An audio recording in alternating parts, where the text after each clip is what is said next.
Hello and welcome back, everybody. It is me, Graham, or Graham Crackers. If this is your first time tuning into the channel, welcome. Here at Graham Crackers, we are all about making memories with friends, whether those are through TTRPGs, RPGs, or MMORPGs. It's all about spending time with the people you love and, creating memories that are going to last a lifetime. Tonight, we are once more resuming Goldshine Investigations, our D&D 5e homebrew campaign, with yours truly playing Lord Gaheris Nervos Blackmont, the dual lord of the Barodels, and your local tiefling bard paladin. And I am joined by some wonderful, fantastic, phenomenal people and friends tonight, as usual. While they need no introduction, for their fame reaches far and wide, I would love to hear three things from each of them. Who are they? Who are they playing? And you know what? What's one thing they are excited for this session? Are you not going to answer that one yourself, Grant? What are you excited for? I needed time to think, and I was gonna throw the ball and hope someone caught it. But I am excited to see how this meeting with the Emelian Empire and the Bluefield Alliance is going to turn out. Whether the cult of Red Sight are going to get involved, or if either of these sides is going to attempt violence, and we're going to have to step in and save the day. Or maybe all of our precautions pay off and nothing bad happens because we were overly prepared. Who knows? Okay. Hello, everyone. I'm Pharaoh. I will be playing Utaka, a Water Genasi cleric rogue. And what I am most excited for today is for I expect 2 to 3 hours where I will not be on screen, and I will be playing Slay the Spire. As I cast a ritual that takes 24 hours while all of you talk to political leaders. I'm very sorry.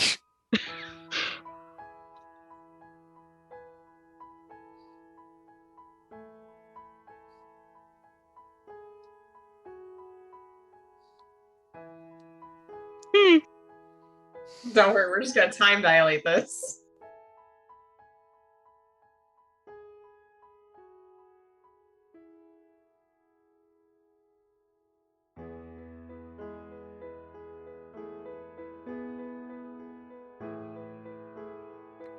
It's fine. It's fine. Anyway, hello everyone. It's me, Kari. I'm playing Israel, the half-elf Fae Pact Warlock. And what am I looking forward to most this session? Probably some more time with Surreal, quite frankly, because every moment with him is surreal.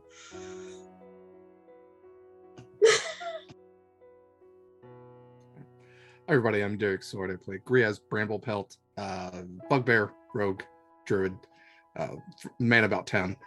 I am excited this session for to see what happens when Utaka is done with his spell, because I want my blue boy back. Yeah, we'll get there. Okay. Well, I'll hand it off to the incredible Jeremy.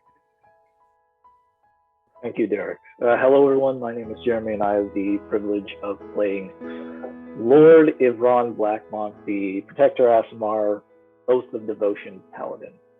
And I'm right there with you, Derek. I can't wait to see where Utaka goes with this, and how this is all going to play out for him. I mean, I'm not worried about the rest of them. They're just facing political leaders.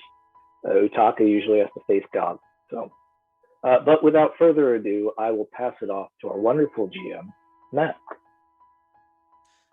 That's me. I'm Matt, your DM, and I will be playing everyone else.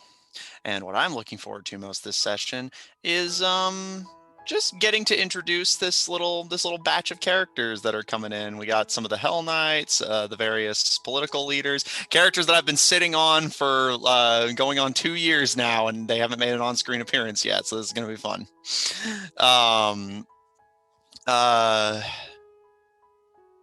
With that, are we all ready to dive back in to the Goldshine Investigations? Oh, heck yeah. Dive in. We're going to plunge deep into the roleplay. It's almost like those are synonyms. Well then, let us plunge.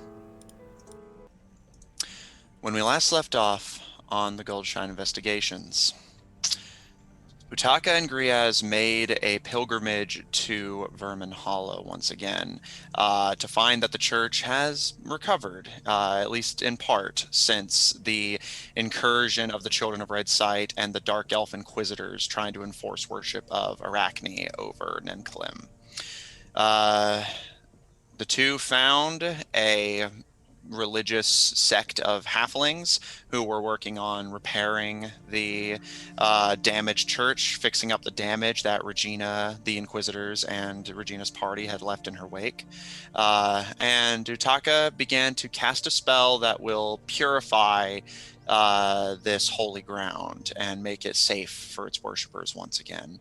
And perhaps sensing Utaka's divine connection, the halflings began to follow Utaka's lead, and Griaz and Regina unintentionally began to put on an illusory display that cemented Utaka's place in their mind as the priest at the pulpit. Meanwhile, Israel and Ivran are on high alert, preparing to ready Jor for the arrival of the disparate leaders of Mazai and hopefully bring them to a compromise that will organize the people of this land against the Children of Red Sight. An admirable goal, to be sure, but Ivran and the rest of you are well aware that in doing so, you are playing into Lord Yoron-El's hands. This is what he wants. And Gaheris, you managed to finalize your investigation of a spy in your midst. Among the refugees, one of Brooke Buckler's smugglers, undergoing their terrible, torturous curse, has been selling out information to the rest of the Children of Red Sight in exchange for potential relief from their suffering. But with a bit of convincing and a removal of the curse, you managed to convince Ishmael to stand down, and Brooke Buckler and her crew are officially no longer in the employ of the Children of Red Sight, although they pretend to be to avoid arousing suspicion. And you also got a little bit of backstory on Basil, the shopkeeper of Gnomish heritage that has been giving out most of your magic items that you do not receive from your organization or from other adventurers' pockets. Revealing that they were an angry youth whose desire for discovery and imaginative items was eventually waylaid and eroded by war, forcing them to sell weapons to keep a roof over their head. The lull of gold, more intriguing than the lull of imagination. An imagination that your party has restored to them, given your knack for shenanigans and creative item use. With that, Gaheris, you return to the surface and joined Ivran and Israel to warn them of what you worried may have been a potential enemy incursion. And so startled, in fact, you even called Griaz back from Vermin Hollow. Utaka sending Griaz back along, leaving Regina and the worshippers of Nenkalim alone in Vermin Hollow. And as Griaz, you were dropped off, and Gaheris, you fly astride Naden to regroup with the two eyes of the party. You hear the distant parade of the Sultan beginning to make its way towards Jor. And that is where we'll pick up. As you can hear the drum beats and bells and things making their way towards Jor, the four of you who are present, Griaz dropped off by Dr. Tails, fearing a potential invasion, Gaheris concerned of the same, but you do not hear the horns of war or the sounds of clanking armor marching. You instead hear pipers and pugilists and bell ringers and musicians announcing the arrival of royalty.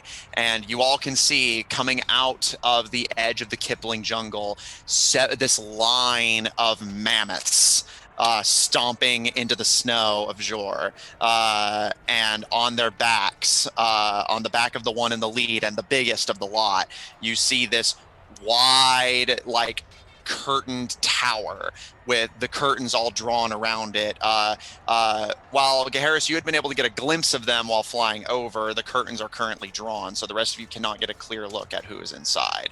But walking alongside the mammoths as they exit out of the Kipling jungle, you can all get a decent look at. You see all of these people in with like a lot of them are sporting impressive beards, a lot of them appearing to be dwarves. And this entire band of brass instrument players playing a like colorful, attention-grabbing tune, and you can see cages and carts being pulled along of all sorts of exotic creatures.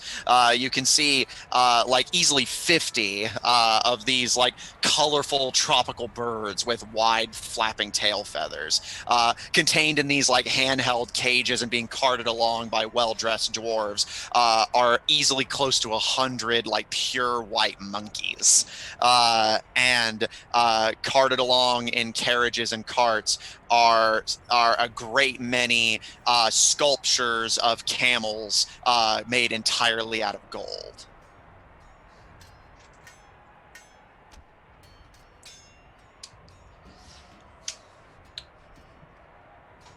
Do I recognize Sultan, is it Sultana? Sultan Rana Faris Haidar II. Okay, so Sultana Ruby Iram is not here. And you don't know. Okay, well, I will keep an eye out for Ruby, because that's someone I'm familiar with. Of course. But I will just kind of watch. I'm not going to get in the way of the procession, necessarily. But I would like to keep an eye out as I'm watching everything pass to see if there are any of the items that they're bringing, like the golden camels or what have you. If anything stands out that I could reasonably suspect is carrying weapons or devices for magic, like are clearly devices for magical focuses weaponry. or channelers or something. Yeah, like this is our backup plan if negotiations fail. We have a giant magic bomb. Kind of Make deal. a perception check. While you're doing that, what are the rest of you doing? So Griaz has just like popped into existence nearby. He's gonna look for whoever he recognizes closest to him. Yeah, which Gaheris, Avron, and Israel are like basically just down the road from you. All right, so he's gonna run down to Ivron and go, "Holy shit! I appreciate y'all bringing me back. This is worse than I thought. An invading army." All right, he's gonna look at Ivron. You go high. I'm gonna go low. Pulls out his shotgun. No. They're supposed to be here. That is the Sultan. She like checks with Ivron, like she doesn't know who these people are called. I believe so. I mean, by the gods, for all the preparation I've done this week, you'd think I would have taken into account whatever those are. I'm going to keep that. And she's like looking at the giant elephants, like where are they gonna go? I don't She know. also is not prepared for this, and she's already like got her Secret Service watch going. Except she doesn't have one of those, but she is immediately like starting to walk off to find the nearest of her cadre of people to start going, we need you to arrange something, like get me knowledge. Yeah, And which Billy had been the where are one we who gonna put these reported. bandits? Where are we gonna put these camels? Like, I need people on this. And she's like, Ivron, I ain't never seen children, if anything you like. must, we need hands. Ivron, I ain't never seen anything like that before. I'm judging. There's a lot of fur. They got long noses. That them's one of them southern colossal aardvarks. Well, I'll take your word for it. Got my left toe on it. Would Ivron know what a mammoth is? Make a Being nature check. Cold area. Yeah, make a nature check. Oh boy, a 1. How far away is Gaheris from Ivron? You haven't gone anywhere, so I assume you're just right next to each Okay, other. okay. Because you I landed remember like I made right a nature with check on it last session. Yeah. Because I was like, how did they get these into the desert? And you explicitly were like, they imported these. Yeah, they had to have imported them because they Yeah. would not have survived. No, otherwise. they would not. Ivron got a 16. Okay. And all right, in that case, okay.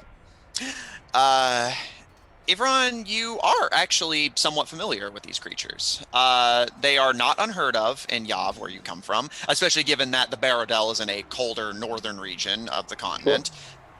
You know that these creatures are very common in Yav. They are typically they're more exotic creatures or even creatures of war for human and the common countries. However, you do know that the giants to the northeast of the Barodel use them as livestock. Oh. So it's not uncommon in the Barodel. In fact, it's even something of a spectacle that the people in the Barodel will sort of have like a minor festival for when giants will move the mammoths through the Barodel's territory just to take them to new feeding grounds or places to breed and things of that nature. And it's just this amazing spectacle for people who, these animals are normally like the sort of, you look at them from a distance but don't interact with them because they're big and potentially dangerous, and then you see the giants just walking them along the same way a farmer would a cow. Yeah, for sheep. It's just cool, man. Yeah. Well, since Ivron does know what these creatures are, he'll relay that to Riaz and then begin to walk forward unfazed to meet this party. All right. Israel, as you begin coordinating with Billy and the remaining mercenaries and poachers to try and organize something. So you get the impression the Sultan didn't exactly consider these taking all this procession to a pretty, like, not a small town by any stretch of time, but a city that's not. He's coming from the capital of the Babwin Sultanate to just a coastal city of the Emelian Empire, although the Bluefield Alliance now. Exactly. Just getting them to find volunteers to help either move stuff or set up tents or what have you, because they had already semi-prepared since the arrival of the Emelian cadre and probably found them like a campsite. It's like, we're going to need another campsite, guys. Yeah. That coordination in the background there. Yeah, Harris, do you want to go with Ivron or stay where you are? Okay, yes. Yeah, no, that's fair. That's why I was wanted to run back to you. So thank you for reminding me. Gaharis, taking a less shocked stance. Again, these are creatures you're familiar with in your homeland. You're not as thrown off, although the procession is a bit more than expected, but Israel seems to be handling the logistics, and Griaz seems just fascinated by the animals themselves, so you turn your attention to the people that are accompanying them. And you guys have been so caught up in the animals that you realize most of the party hasn't yet factored in the people that are traveling along with them. You see easily 10,000 just various servants and flunkies accompanying the Sultan. Are there 100 bad guys with swords? Well, no, although you have heard stories that the Sultan supposedly managed to beat 100 bad guys with swords in a fight single-handedly. Sent them packing back to their lords, I see. Yeah, absolutely. Raiders back in his homeland sent those goons right back to their lords. But you see, in addition to 10,000 just various servants, specifically, you notice that 40 of them are carrying various clerical vestments and staffs and such. So among the 10,000 retinue he's brought with him, 40 of them are, at the very least, basically competent clerics, which could, in theory, cast clerical spells of an unknown nature. I will turn to Ivron before Ivron leaves. Ivron, a word if you may. Did we put a specification on how many people were to attend your meeting?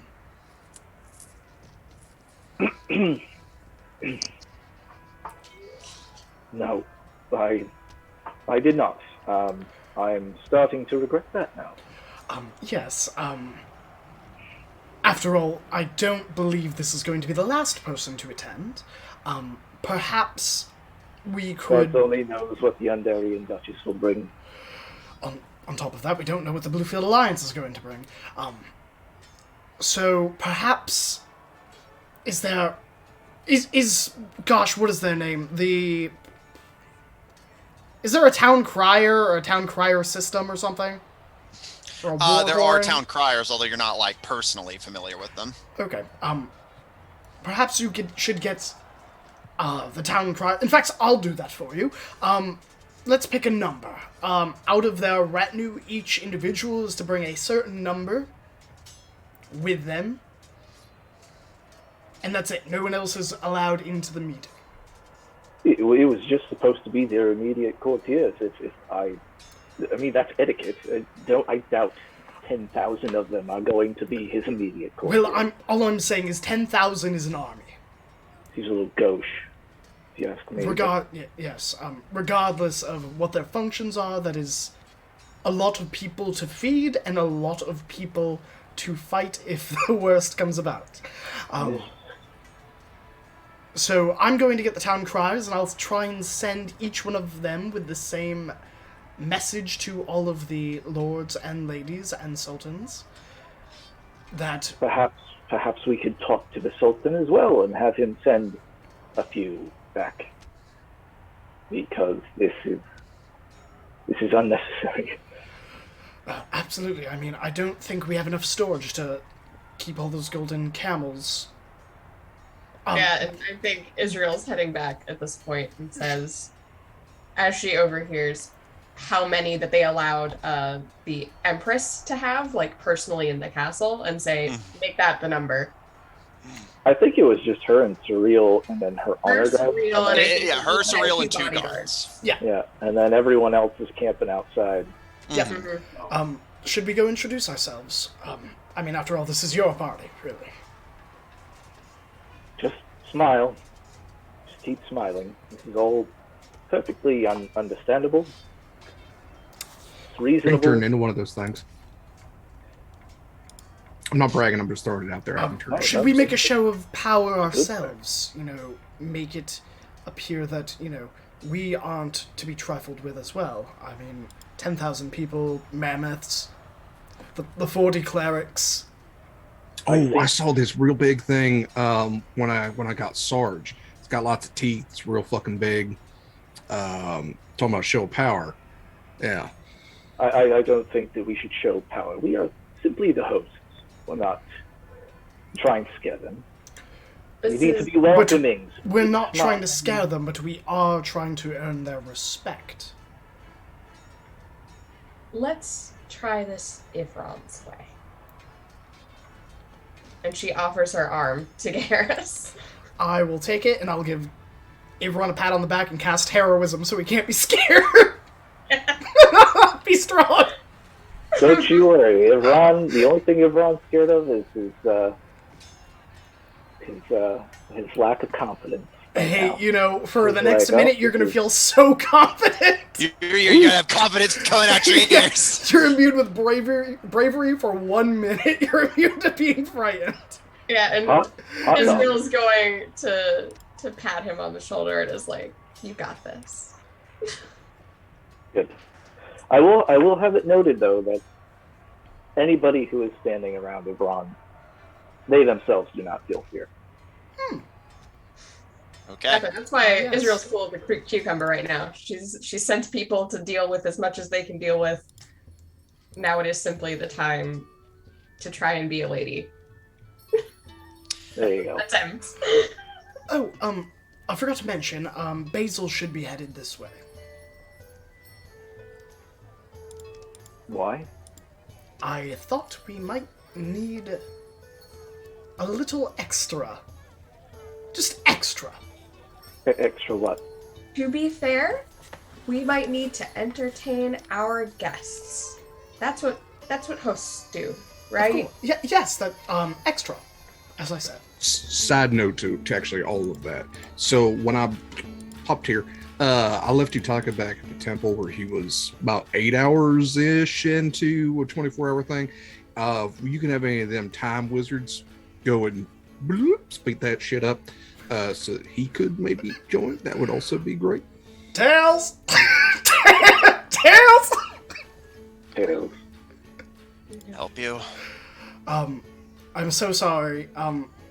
This I promise this will be one of the last things I ask of you, and you can get some sleep and some rest, maybe a week I off. know that's not true. I don't need to see the future to know you're lying.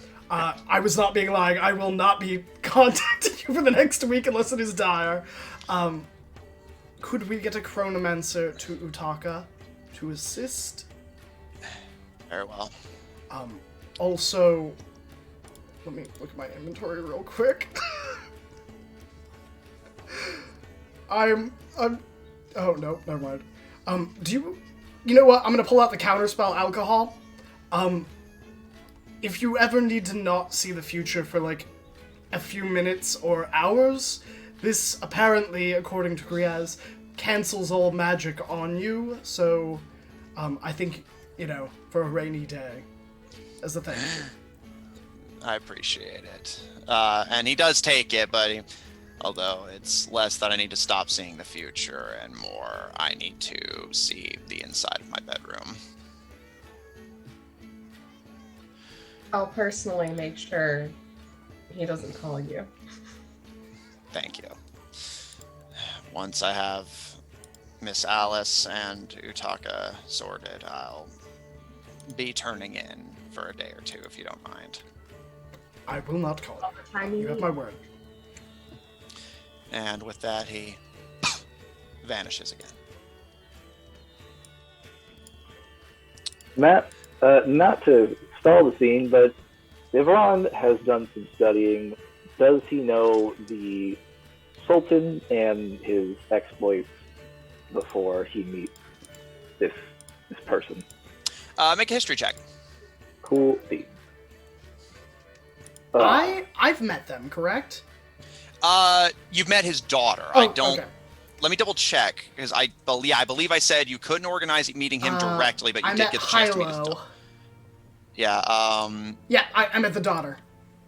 Yeah. Because her family, she approached you to thank you on her father's behalf for your actions. Mm-hmm. And then she wanted to do contract work with mercenary work if we had time to do it for her. Yeah. So yeah, this will be your first time meeting her father. Ever on history? 25. You are familiar with the man who has pretty much single-handedly ensured the growth and success of the Babwan Sultanate, Sultan Rana Faris Haidar II. He has been in charge of the Sultanate since his birth, inheriting it from his father and his father before him.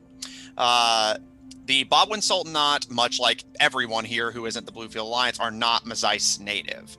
He comes from the land of Ephisum, where the Babwan Sultanate represents the collective of the city-states on the southeastern coast of the region. You know that he is incredibly wealthy, incredibly powerful, and very, very magically connected. They say, at least in legend, that he is covered in tattoos from islands on a nearby archipelago that's ink are supposedly made of kraken blood and give him control over the wind and tides, although this is likely mere rumor and legend. However, you have heard more down-to-earth legends about the Sultan that at the very least gives you the idea that he is a man whose reputation precedes him and is not used to situations where he does not have any sort of sway. Sultan Rana Faris Haidar II made his name as the man duly appointed to represent a loose collective of city-states calling themselves a sultanate, by famous feats in battle. Supposedly, his prowess is so great that he once battled 100 human men single-handedly and drove them into retreat back to their lords. They say that he was once a great sailor and captain who led fierce pirate raids before he settled in along the Ephisum coast and into retirement. And you also know that, as you'd expect from a dwarf, the man is stubborn and very, very family-oriented. You know that he famously dotes on his daughter, Sultana Ruby Iram, and gives her all the luxury she could possibly want, and is currently looking for a suitor to groom as his heir.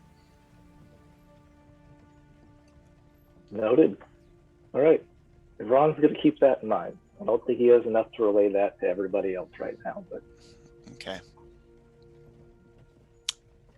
we'll just say smile and be on your best behavior. And move forward. Utaka, as you mumble your prayers, Regina kind of dusts off her dress and sits kind of awkwardly on her knees next to you, clearly wanting to, be near you and participate in some way, but not really being knowledgeable enough or comfortable with just actively diving into worship of the deity that cursed her. But she sits down next to you quietly and does listen with interest to your prayers as the halflings all watch you with bated breath and repeat the prayers where possible. Eventually, your focus on your prayers is not completely disrupted, but briefly sort of disrupted by the sudden reappearance of Tails, hardly like 2 minutes after he just left with Griaz. However, this time he returns alone. And as he looks down to you, if you're unable to speak while casting this ritual, you can just respond with a nod or shake of the head. Do you want me to hurry this process along? I know it's not necessarily the most religiously appropriate thing in this context, but I understand if you do not wish to be away from shore for too long. I can speed this process along for you if you wish. I can speak a bit. It's more a marathon than a sprint, yeah. I understand. I'm no stranger to rituals. I can't reduce the strain, but I can speed up how long it takes and get you back to Jor in.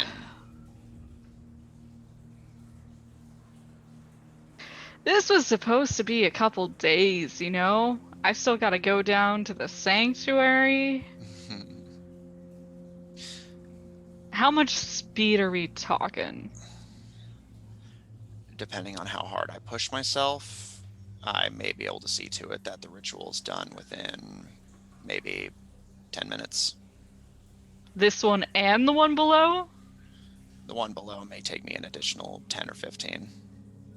And when you say push yourself, look, no offense, but I don't want you, dying here. That'd be real inconvenient for, me getting back and, everyone else, and probably you too. Yes, heaven forbid any of you walk anywhere.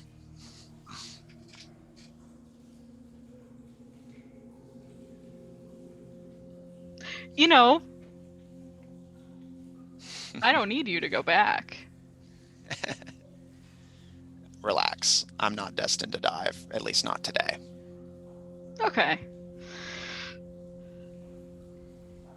If you want, when we're done here and down there, there's some cots down there. You could just sleep and just ignore everyone else and not even go back.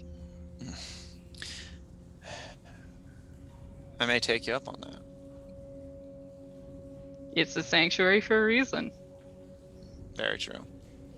I hope it's not inappropriate. I'm not an atheistic man, but I'm not a devout worshiper of Ninkalim. You don't need to be. Well, shall I speed this along then? He kind of looks back at the congregation. This ain't gonna hurt anyone, right? No, not at all. It's dangerous magic to be sure, but Detective Mistra has trusted me to perform such rituals for years. Maybe just give them a warning before they, leave after a couple days and it's still time for dinner. Very well. He turns and begins to explain to the halflings what he's about to do. And the halflings, whether this is fitting into their little religious narrative they're building for you or not, you don't know. But either way, they are listening with rapt attention as the wizard speaks. and you start to kind of mentally prepare yourself for getting to experience chronomancy on the other side now. Not quite sure what that's going to feel like.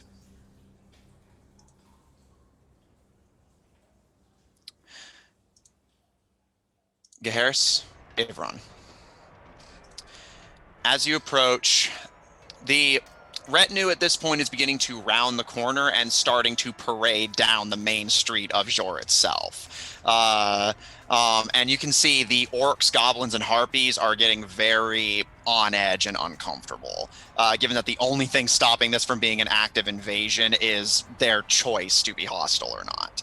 And you can see a few orcs even like kind of start cracking their knuckles and stretching their fingers, as you can see some of the servants dressed in these colorful garments clearly suited for the desert are like twirling and spinning swords and what is supposed to be a celebratory parade-esque display, but is very nerve-wracking for the just fresh off of conquest undercommon. And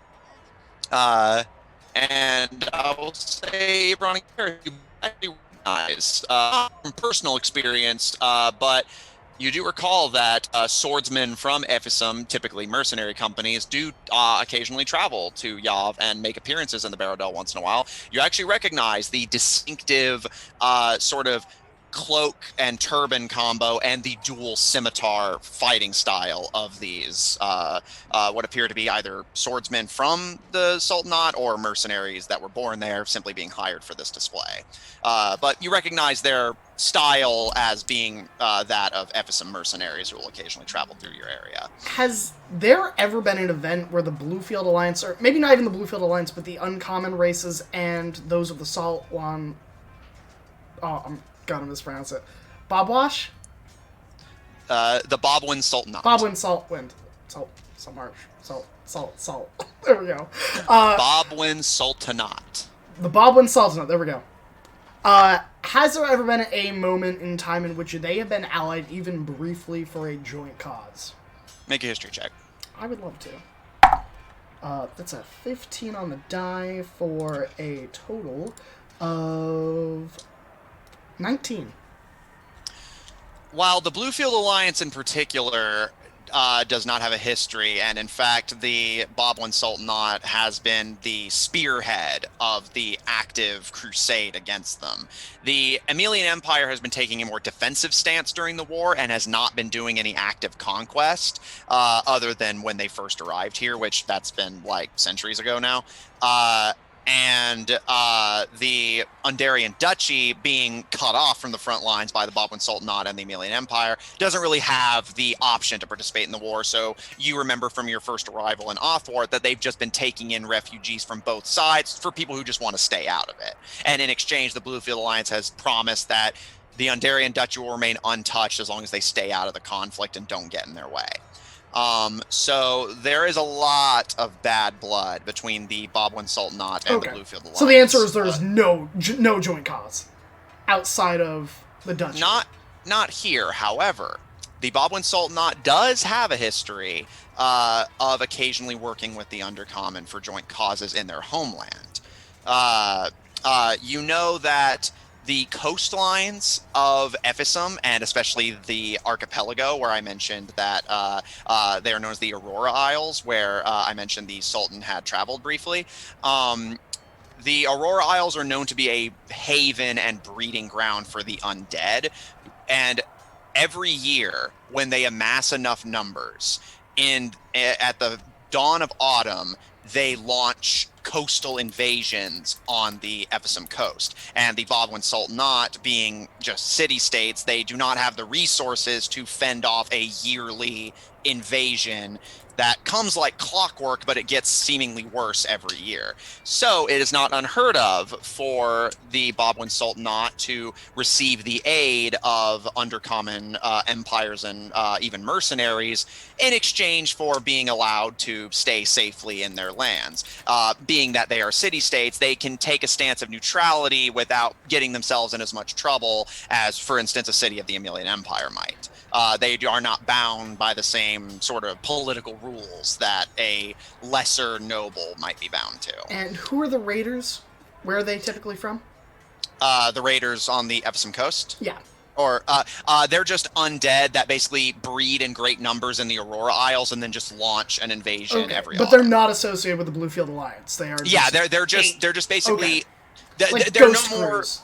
Yeah, like ghost crews, zombies, that sort of thing. Yeah, I wanted to. I need to differentiate because the Bluefield Alliance has sentient totally undead understandable. versus, Yeah, like, no, it's basically zombies. The only thing you know of is that they'll occasionally be led by an individual lich or Nosferatu.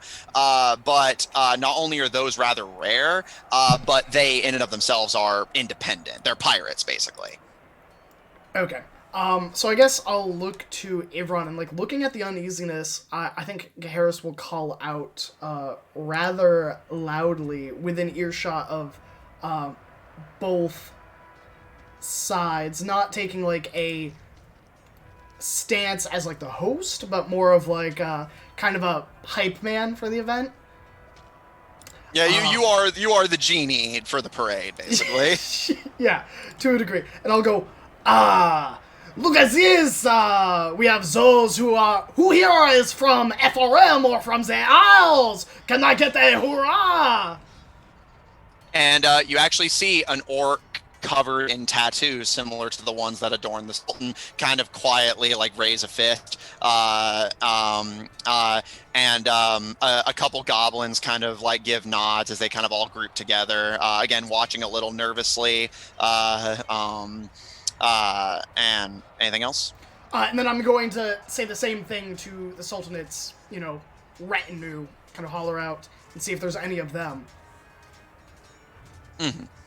The retinue, from from what you can tell, there's seem 10,000 a lot less people. nervous. Yeah, there's 10,000 people. At least one has not to be much from to be this nervous place. about. But as you start calling out, you do notice a few of the various dancers and swordsmen do kind of look your way, and kind of like, in so much as they can without interrupting the parade, kind of raise their fists and swords and give like cheers as you talk of their homeland. And I'll be like, so seeing that I will like point clearly. So hope the orcs and the goblins that kind of raise their fists and like the ones around them see like these are people that they may be familiar with. And I'll be like, you have this is not the first time you have all gathered around to not fight. You have been brothers and sisters in arms several times. This is just a festival to bring us all together again. Make a persuasion check. You want me to make a persuasion check, Matt? Yeah, if you don't mind. If that's something you think you're capable of. Yeah. So let's see. Persuasion. Even if I roll a 1 on the dice, this is a 12. But let's see what I roll. 18 plus 11. That's a 29. Yeah. As you start specifically addressing the fact that they have worked together against these coastal undead invasions, one of these swordsmen raises one of their dual scimitars and calls out in a language that you don't recognize. That's most of them. But as they give this call, the orcs and goblins actually appear to recognize it and parrot it back to them. And they begin talking to each other excitedly in native Epsom. And Ivron, as Gaharis kind of smooths over the tensions and Israel's going over the logistics, one of the swordsmen, appearing to be a dark-skinned man, dwarvish man with a thick black beard, wearing a red turban with a red hood thrown over it, and white clothes clearly made for the desert in mind, bows to you with dual scimitars, blades into the snow. And as the dwarven man bows to you, you can see they have like a wide, like one of those like cleft chins beneath the beard, and appear to have something of a belly. But as they look up to you, and do I address the Lord of the Baradels, Bowerlord Evron Blackmont. Ron bows courteously back and replies, "Yes, that is me." And he gestures to the curtain-downed tower atop the mammoth in the front. And I'll say, Griaz, you notice as the mammoth is close to you now, you notice the mammoth that is carrying the tower is wearing a little fez, just a little tiny human-sized one, just plopped onto its head. And the dwarvish man gives you a affirmative nod and rises, and crossing the dual swords over his chest, he nods his bearded head towards the tower, and you stand before Sultan Rana Faris Haidar II, his daughter Sultana Ruby Iram, and Royal Advizier Mir Kene. And the curtains are drawn open, allowing all of you to see 3 figures seated within the tower being carted by the mammoth. Up front, you see a massive for a dwarf, massive. This kind of heavy-set, muscular-looking dwarf, like powerlifter build. Like their body is a bicep, covered in these light blue tattoos, completely shirtless, although donned in a very fine-looking navy blue turban with a ruby embedded on the front and a red, yellow, and blue feather out the front. A thick red beard that appears to be kind of going gray in a few areas, and just covered basically from the face all the way down to the waistline, that you can see they have a red and white sash tied around themselves, is just this various tattoos that you don't recognize the designs of. However, Israel, you think you can make out the pattern of almost as if a squid had like grabbed onto part of them, just like suction cups and tentacles.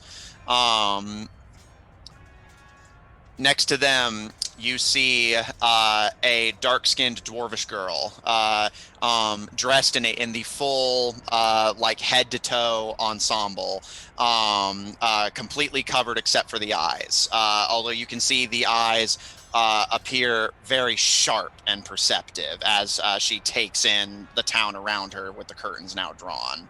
Gaharis, you recognize your friend Sultana Ruby Iram, daughter of the Sultan. She is effectively a princess for all intents and purposes. Her garments are a very fine shades of blue, dark in some places, light in others. And finally, flanking the 2 dwarves, you see Ivron, you spot a man in blue robes. Appears to be a fire genasi, although what strikes you is that their eyes are this bright, gleaming, glittering gold. And they have this very tall and kind of lanky and angular build. And this little scrap of a beard growing in, but because they don't have the dwarven, like full-on Gimli going, it's just this little thin beard that's curled into a little goatee. He too is wearing blue robes and what appears to be a black and red turban with a onyx gem embedded in the center.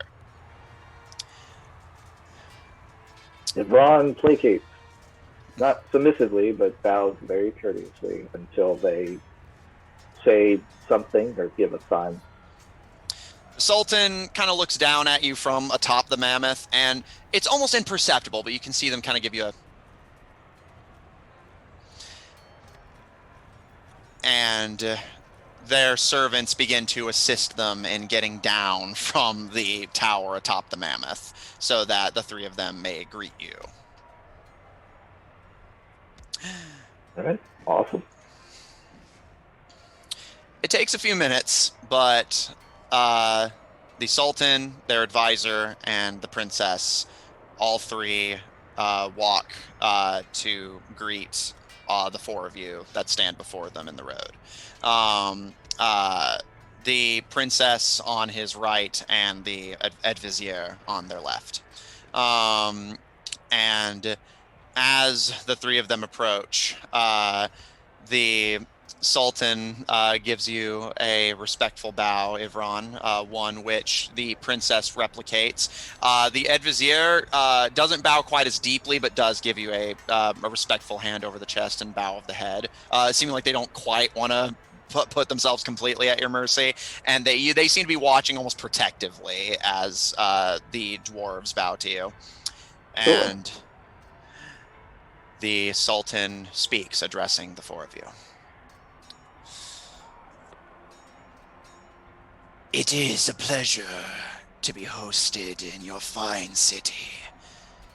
I am Sultan Rana Faris Hedar II, representing the city-states of Ephisum, the southern settlements of the Mazais Common, and the dwarves of the common folk. Honored are we to have you here, Venerable Sultan. I am Lord Ivron Blackmon.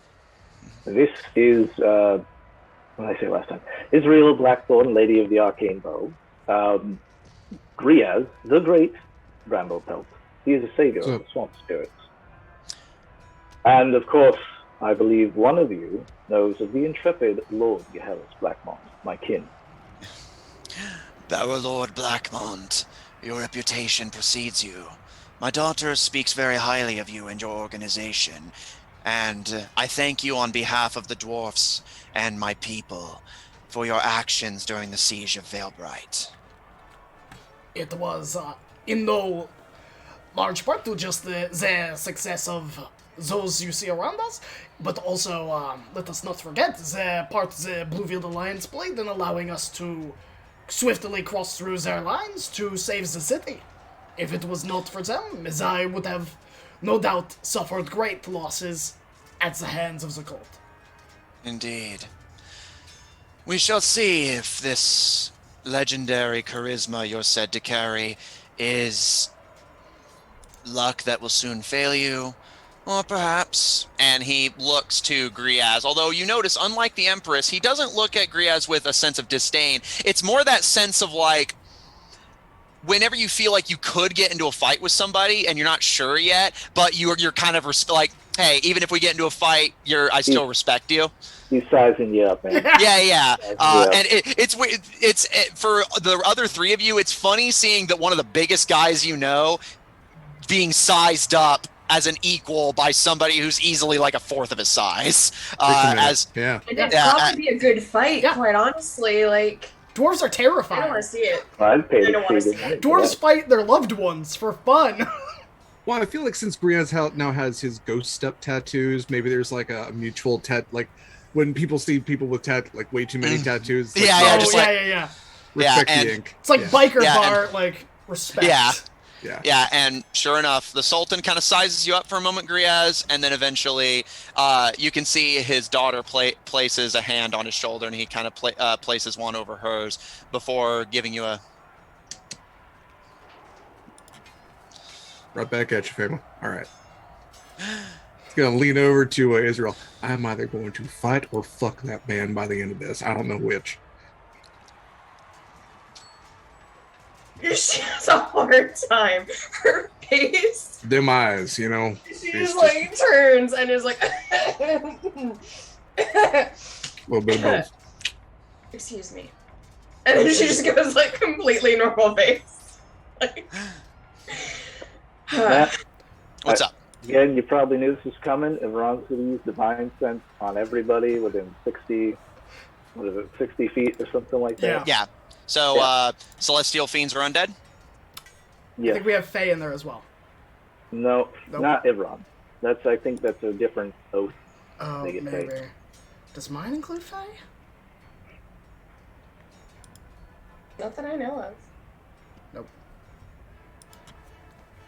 Make an Arcana check if you don't mind. Me? Yeah, you. Oh boy, I think this is like the second one I've ever done. Ron's not good at Arcana. 13. Add a bardic inspiration to that. Oh, damn. What's your bardic inspiration? It's a 1d6. There it is. 6. I rolled a 13, 19. Avron, you start kind of cautiously feeling them out with your radar-like sense of the unnatural. Nothing appears to register on your radar. Good or However, evil? what's up? Are they good or evil? Does Uh, anyone have evil in their heart? uh, well, let me say what you get from Bardic Inspiration first. Sure. Gaharis, for fun, how do you want to flavor the Bardic Inspiration? I think the way Gaharis and his bardic inspiration works is it's all about hyping up the other person. So Gaharis is like takes a moment as like I think in the background, like as everyone's thinking, like everything kind of becomes muddled. All the din of the mammoths of people and the clinking of armors and swords is like and like fades in the background, and there's a moment of like deep concentration, and Gaharis is just like, I think he sees out of the corner of his eye Gaharis just like bowing to Ruby, and then turning and giving like a thumbs up in like his bone white armor, and just like, you've got this, but it's like shielded so no one can see. And there's like this little secret trickle of flashlight magic that just like in the thumbs up, like where the fingerprint would be, is just this little runic inscription of magic, just like where the fingerprint would be. It's just like, ding, and then it just vanishes. Ivron, as you get this little bit of sparkle from your brother, you turn back to continue surveying the nobility, and for the first part of your sense, as in what they are, you do detect a very, very faint air of celestial on the advisor, who has been introduced to you as Mir Kane, although they have not spoken directly to you yet. And I will say, given your good Arcana check, the indirectness of the celestial sort of blip on your radar kind of reminds you of something, and it takes you a second to put your finger on what it is. You realize that you're getting the same sort of blip from him, and you actually kind of get a faint one from the Sultan too, of not that they possess latent magic. It's like what you feel with Israel and Utaka, that they are touched by something that is giving them magic. In the case of the advisor, it's celestial in nature. In the case of the Sultan, it is fiendish in nature. Noted. And for good or evil, Sultan Rana registers as good. Sultana Ruby registers as good. Advizier Mir Kane registers as evil. 2 out of 3. Yeah, we are almost there. Noted. Ivron obviously is not going to say this all out loud, but keeping it in his mind. But yeah, he bows and well, Your Eminence, this is quite a grand procession, and you truly have dazzled, if not anyone else, me. But don't you think it's quite a bit? I mean, I wasn't aware that you'd had so many followers. I warned you, Father. And he just kind of rolls his eyes, and I don't get to travel often. I see nothing wrong with putting on a show. I will have my servants and flunkies attend to the needs of my creatures. I will not lack the manners to ingraciously impose on our host. Speaking of manners, this is my lovely daughter, Sultana Ruby Iram. And she gives a bow to the 4 of you. And Gaharis, as she rises up to look you in the eyes, you know she gives you an almost imperceptible wink. Do I get the sense that romantically she would be a viable partner for Ivron? Knowing that he has a thing for short people. Make an insight check? It's more of a political thing. Yeah, it's a political marriage. Yeah, exactly. Would this be a power couple? That's a nat 1 for a 6. So Yeah, no, they'd get along great. yeah, okay, wonderful. You and her get along great. You and yeah, him we're get along really great. good friends. They wrote me like one letter. Yeah, it's friend. It's like whenever you introduce two of your friends to each other and they always get along. All right, so I get that wink, and then I look to Ivron, and I'm like, that's definitely not nerves. That's definitely not Ivron freaking out about hosting this event. He's into her, and I take a nod. I send a nod to Griaz, like, you seeing what I'm seeing? A lot of people here. And I perceive this. Griaz is just nodding because he's nodding. He's like, yeah, I'm definitely going to fight or fuck that guy, right? Yep. Everyone's on a completely different page. I'm like, Gaharis is, yeah, I can see this working out. And then Okay. Gaharis will speak up. Then, as you are aware, we are no longer affiliated with the Goldshine Investigation Agency, as we once were. Oh, is that so? It is unfortunately so, not out of any ill will, but more of a new calling, as we have decided to found a sanctuary. No doubt you have heard of the Silver Saint.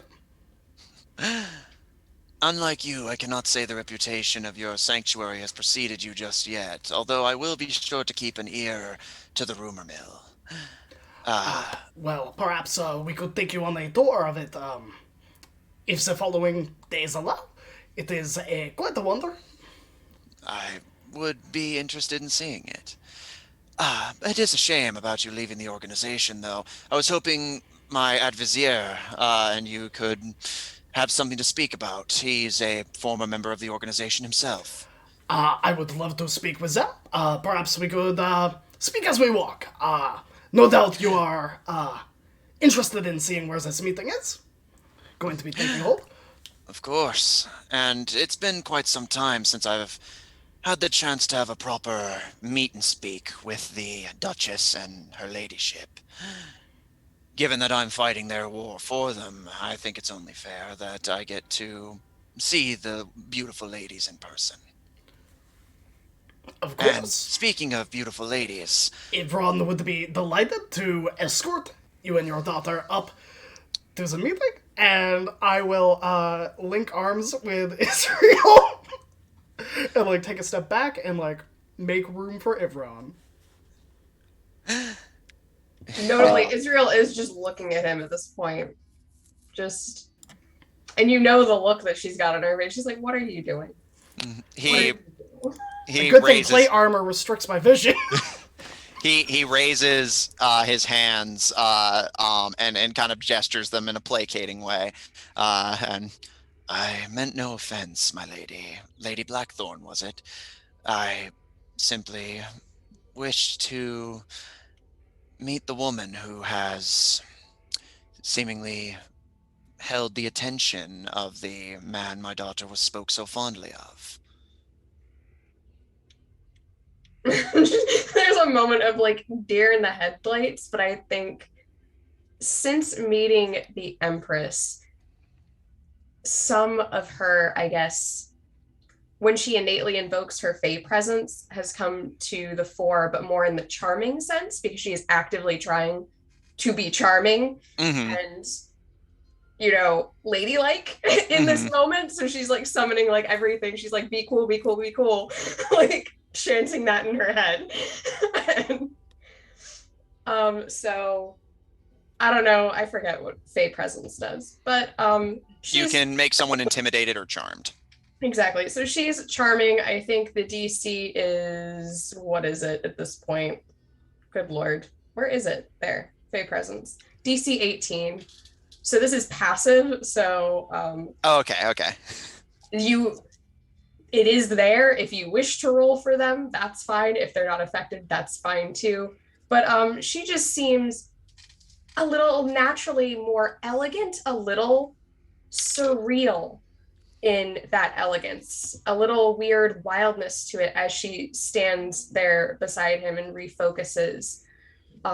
You can see that sort of, I guess, woodland grace to her, and that just sense of slight otherworldliness as she attempts to answer the Sultan appropriately.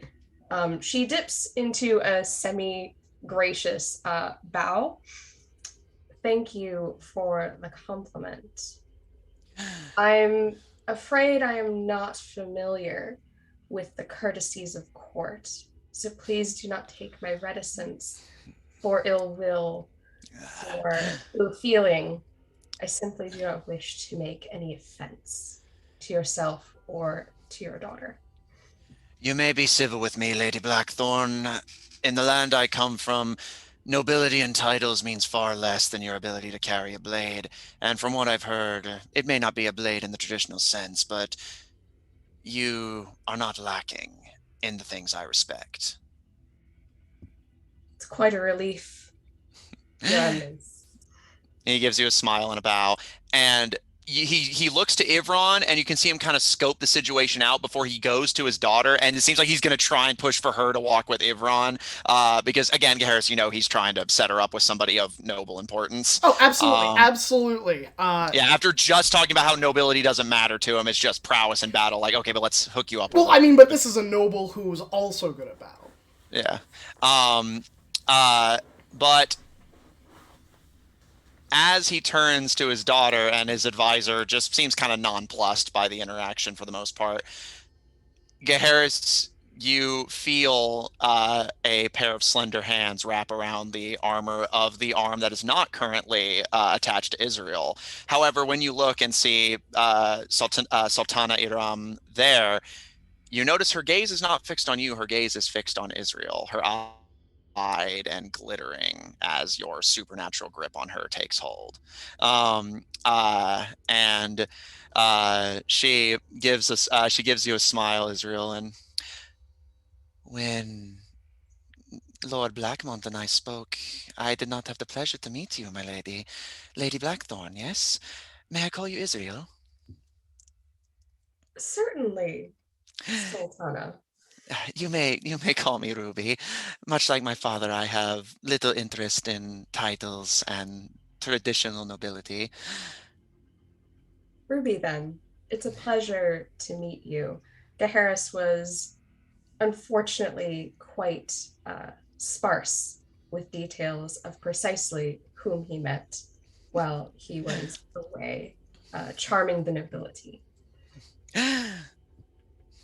Well, I'm glad that I could be the one to decide what first impression I get to make on you. Israel's just nodding like, okay, this is going well. This is going pleasantly. I am getting a good grade in ladyship, which is a normal thing to want and do. And the Sultan looks to his advizier, who finally deems fit to introduce himself.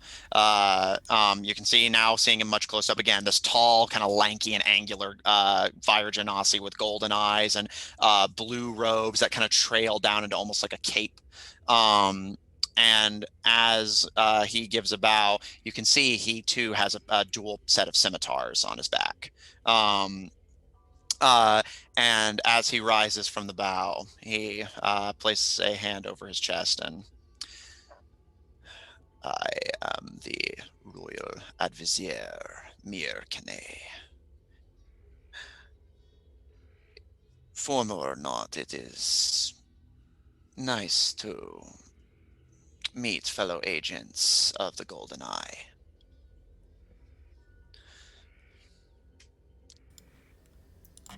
I look to Ivron because I think Ivron should probably make the first introduction. Yes. And I'm so gonna mess up all these names, but yeah, can we get these written out over the break? Yeah. I'll just take care of it now while you guys are talking. My dear Vizier, you'll have to regale us with your tales in the Goldshine investigation agency. We are recently divorced from the organization, but our time there, I believe, was well spent. Kind of glances at everyone else like, that's probably nothing compared to your example. I cannot lay claim to saving a city, although my interests lied primarily in research. Perhaps you are familiar with an old friend of mine, Dr. Ulysses. I believe we are.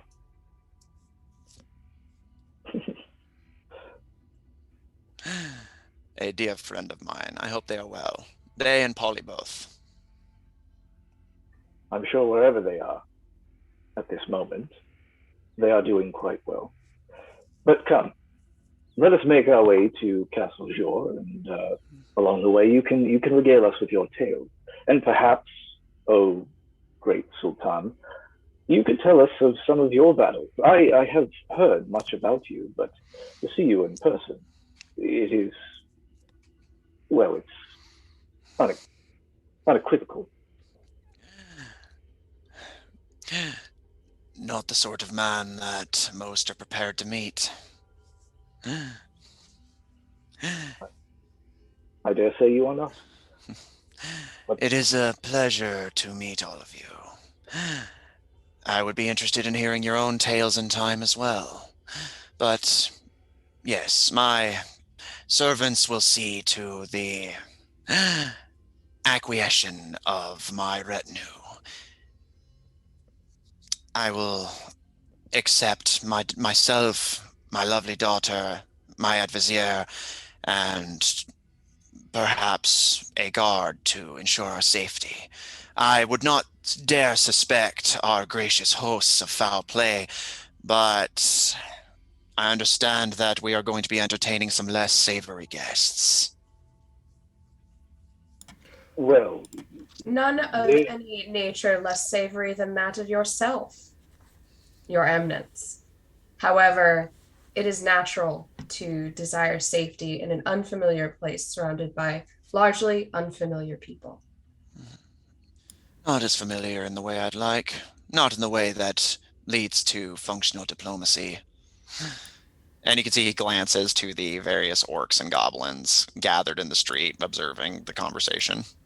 On the contrary, I believe that there was a great amount of friendship to be gained.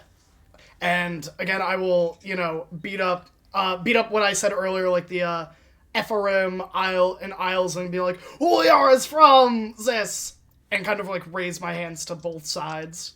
Mm-hmm. Yeah, which again, several people, most of which you notice sporting tattoos, raise their hands. Of course, the Sultan and Sultana doing the same. And he kind of gives a smile and, well, I can certainly say that my daughter was not exaggerating your charms. But it remains to be seen if that will be enough to carry this.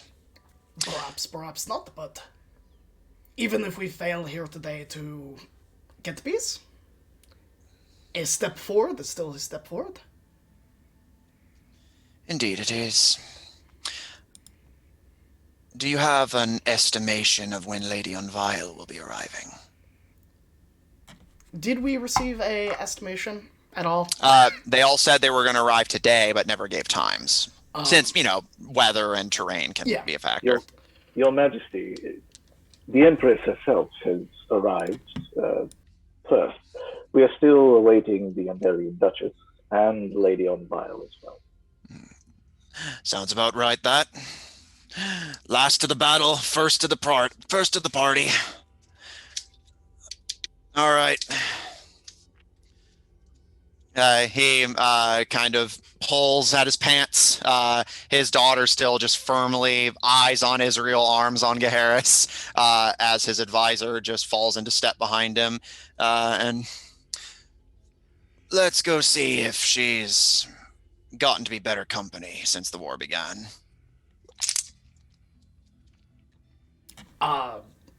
Then follow me, and I will start walking. Garrus is definitely like, I don't know what to do. Israel has taken the subtle lead, is actually the one leading them up. Yeah, y'all go ahead. I'll be right there. I got to talk to this weird horse for a second. Got it. Grez is going to cast Speak with Animals and talk to the mammoth. The mammoth with Fez? Yes. Okay. Yeah.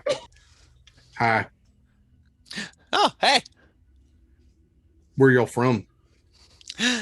Oh, we're from, we're actually from the southern deserts naturally. Not born there, understand, but kept in, what's the word they use? They have this little place for us that they keep cold. That's really cool. I like your hat. Thanks. It was a gift from my father. Can I have it? I'd rather if I keep it, thank you. Who are I'll you? trade you for it. You want like a peanut or something? Is that... Really? You just assume That's because offensive. you just assume because I'm a mammoth that I want a peanut.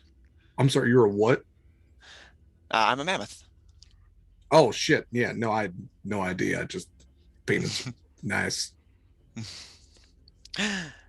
I apologize if that was insensitive in some way. I was just That's fine. okay. Okay. So you want to trade or what's happening here? Make a persuasion check. Like you just really want this elephant's fez. Can't wait for him to walk into the council room with this fez on his hat. It's like, No, guys, don't you Wow. see? This is an incredible moment where he's trying to infiltrate the mammoth cavalry. Oh, absolutely. He's just going to impersonate Can this. we call this animal handling, maybe? I don't know, because you're trying to negotiate for like a trade. You're right. It's a force team. Yeah, the mammoth kind of thinks for a moment, their ears kind of flicking before. I'm sorry, I'm not really looking to trade anything right now. Although, I guess maybe bring me some saging and we'll talk. So, I'm sorry, some what? Saging, fruit, grows on trees, yellow, kind of curves. I will. That sounds very weird. I had never seen anything like that. It doesn't grow around here that much. I don't get it that often. Yeah, I mean, it's not like it's bananas. Bananas are fucking everywhere. What? What? What is that? It's like a fruit. It's like yellow and curved and whatever. I mean, it's not a big deal. Huh. It's an interesting coincidence. Yeah, it's weird. It's weird. All right. Well, just want you to know I can steal it from you anytime, but I won't because I respect you. Okay, bye. He looks a little not sure how to react to that, but you do see the trunk rises to tip the fez to you as you walk away. Yeah. Like, was I threatened? Was I? Yeah. Like, was that a threat? I don't know. I okay? I don't know how to understand the situation. You ain't got thumbs. There's nothing you can do to stop me, but stopping myself. That's all I'm saying.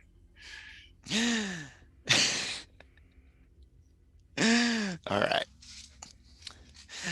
Israel, as you and Gaharis lead the way back to Castle Jor, the Sultana just genuinely seems super interested in learning about you, given that she is currently charmed by you, and just excitedly ask questions about like what your travels have been like, and like what kind of person, what's your family like, where do you come from, things of that nature. As Ivron, it's a moment to like make a friend, because this seems like I've never really had fellow friends because I was too busy raising my sisters. So like she's just chatting and having a nice time, it seems.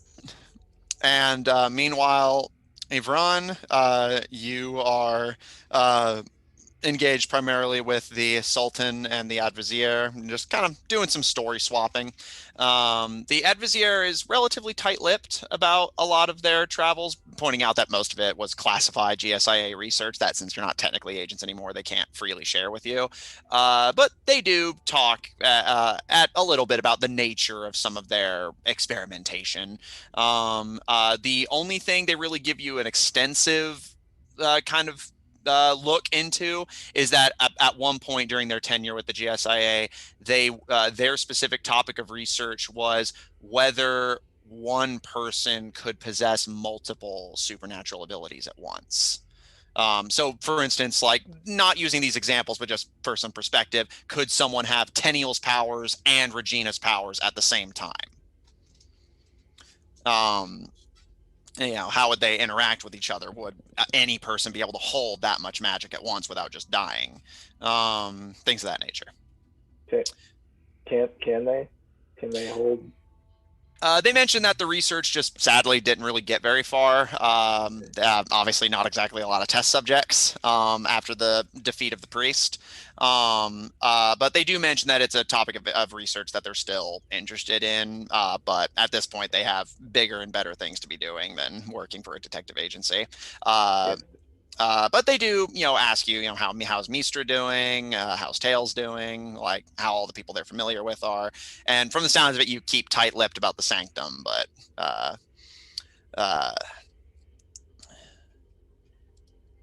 and you all escort them to Castle Jor. Is there anything the four of you wish to particularly say or do on the way there before dropping them off and returning back to base to receive the next visitors?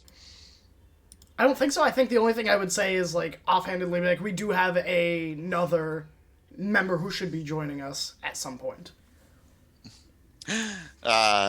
Israel would ensure that their party gets transitioned to some of the Secret Service that she's been ordering around, that they lead them the rest of the way into the castle to their suite of rooms.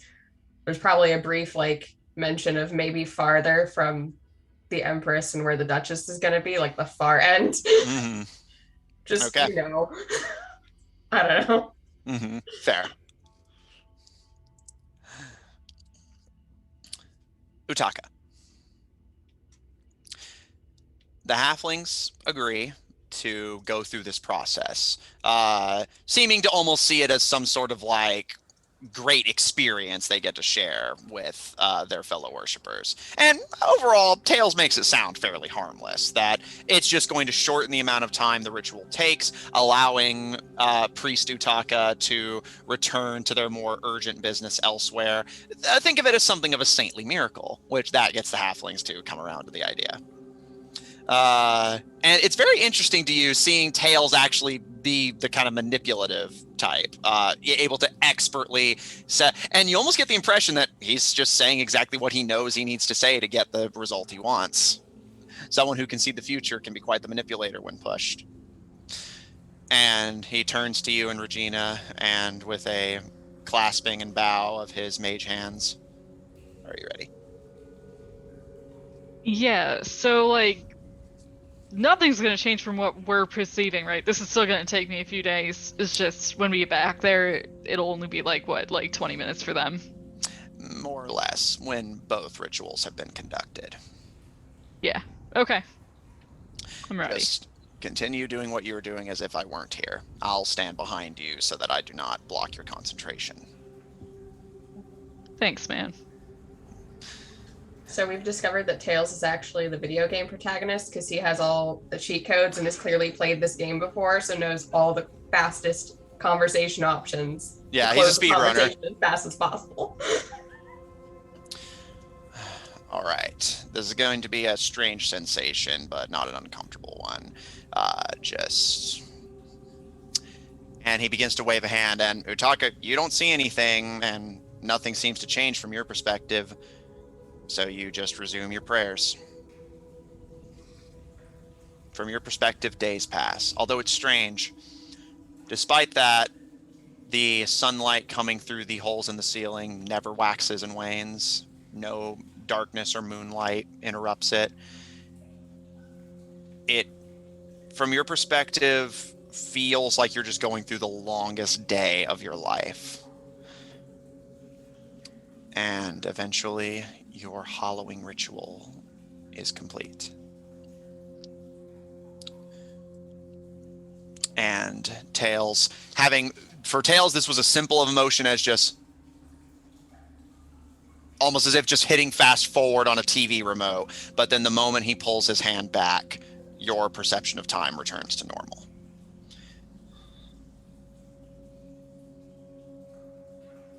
Yeah, so then I guess we spend the first day up there before proceeding down through the tunnels and catacombs to the sanctuary. Okay.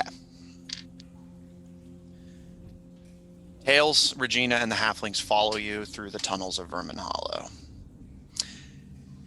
Tails, being Tails, navigates them no problem. The halflings clearly know the terrain at this point and also navigate it with minimal difficulty. And while it's been a while since you were here, your party was stuck down here for days. You have a decent enough lay of the land. The main problem is Regina.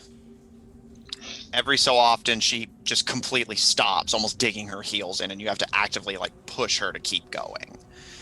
You also notice she's getting thin. And it occurs to you that during what for you was a multi-day ritual, you never saw her stop and eat. She's losing weight, she has bags under her eyes, and she's panicking and hyperventilating at the slightest noise in the tunnels.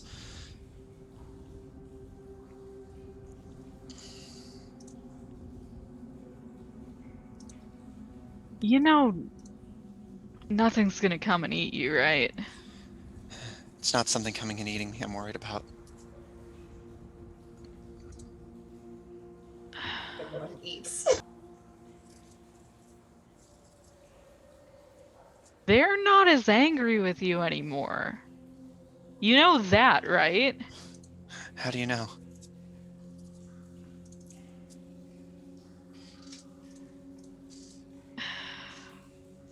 Because they trust me. And I said you were doing better.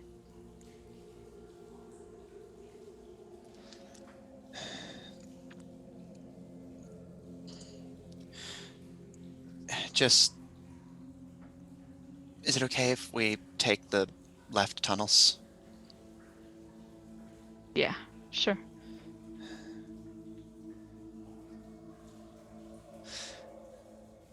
You proceed through the leftmost tunnels. And I'll say, Utaka, you actually aren't immediately aware of what the significance is. As far as you know, everything in this godforsaken place loops back in on itself, so it wouldn't necessarily make that big of a difference. I don't know about that. What do I know with my passive insight of, I'm sorry, what is this number? 22. Yeah, his third eye. His third eye see. You realize, because she occasionally looks a little confused whenever you say that, oh, they trust me, they forgive you. And you're initially confused yourself, not being sure what she's so worked up about, but then you realize it's not Ninkalim she's so afraid of. It's her old party members. She's not afraid of being eaten or things that might eat her. She is afraid of the things she has eaten coming back to haunt her. And while your party never explored the rightmost pathways, you guys took the left exclusively when you went through Vermin Hollow yourselves. You do recall Joshua and Regina mentioning very offhandedly when you got to know them that whenever they first started taking casualties, they would bury their comrades respectfully in the tunnels. There was nowhere else to put them. At the very least, they would have the dignity of not being just eaten by the insects and vermin. But Regina, in her desperation, went to those graves, dug the bodies up, and satiated her hunger. She does not wish to see the graves. She has desecrated the bodies she consumed that may still be buried there. You know from what Regina told you that there was only one body that she refused to touch, and that grave, as far as you know, is still in the church today. Yeah, The one party member who treated her with kindness, she refused to desecrate.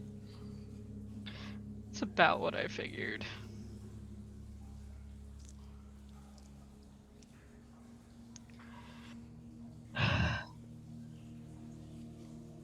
Look. It's been a long time for you, yeah?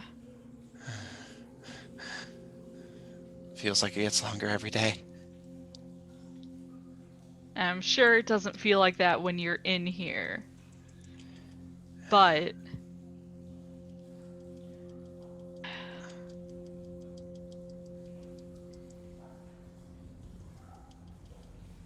whatever happened before, you ain't in that same place anymore.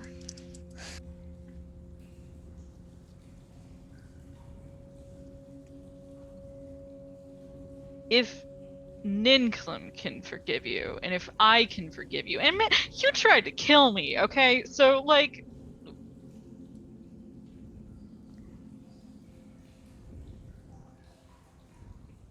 it would be really nice. Not for me, not for Ninclum, but for you. If you could, like, take a deep breath and try and forgive yourself.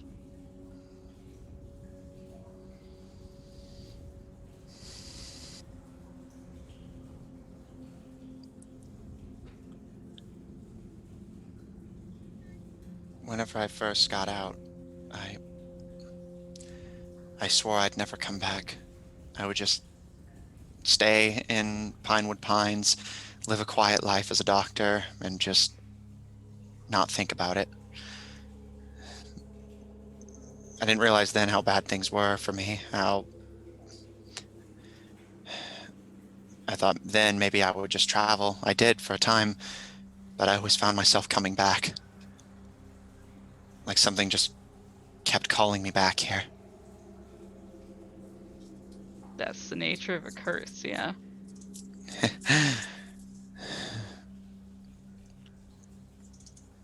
But that's not what's got you here now.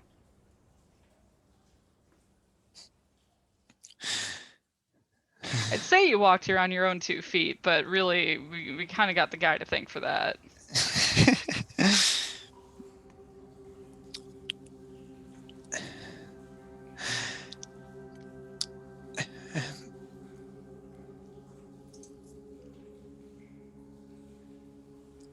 Do you think Happy's grave is still here? I remember where all of them were. Happy, she triggered one of the booby traps. She was very nice to me. She didn't even want to be there. She just had to make ends meet, and mercenary work was the only way she could. She did ice magic. Gaharis reminds me a lot of her, actually. She was a Cambion girl. And we found her impaled by an Inquisition lance after she triggered a booby trap. She was the only one I didn't. I found my way out before I got that desperate.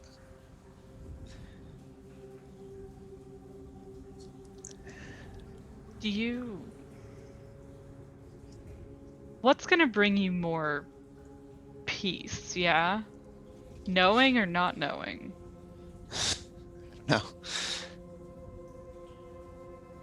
I thought Joshua being alive, and I thought that would bring me peace. I thought the fact that I didn't eat Happy, that I left her body to be buried, I thought that would bring me peace. I thought meeting you, having my curse removed, would bring me peace. I thought helping the GSIA would bring me peace, but it never comes. Because you're never forgiven yourself. You're looking for everyone else and everything else and all these milestones, but none of them are you.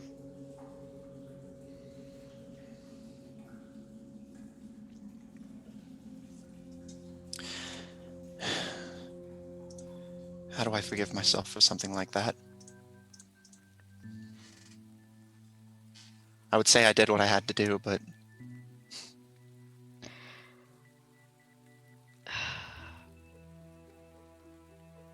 I think it works a little bit like faith, yeah?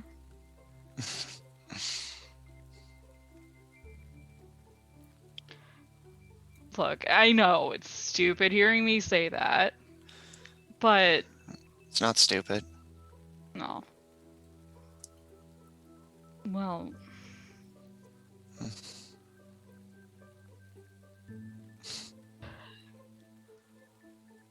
not many people ever believed in me, you know? Like, for a while. Till I started deciding that I wanted to be someone. That I wanted to be more than I was. Till I believed in me.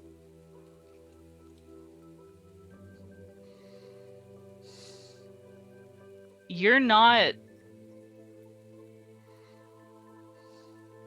the same scared person you were when you were here.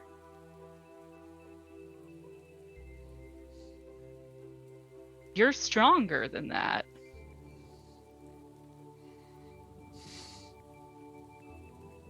Do you really think so? Sure.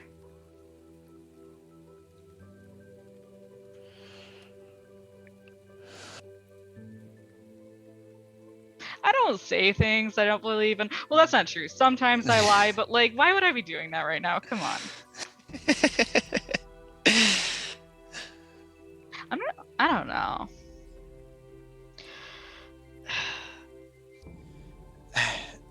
If it's... I leave lying to Harris. He's way better at it.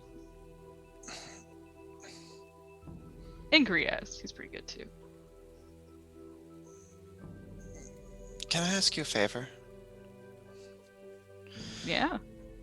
Before you return to Jor and sort out whatever mess that's going on down there.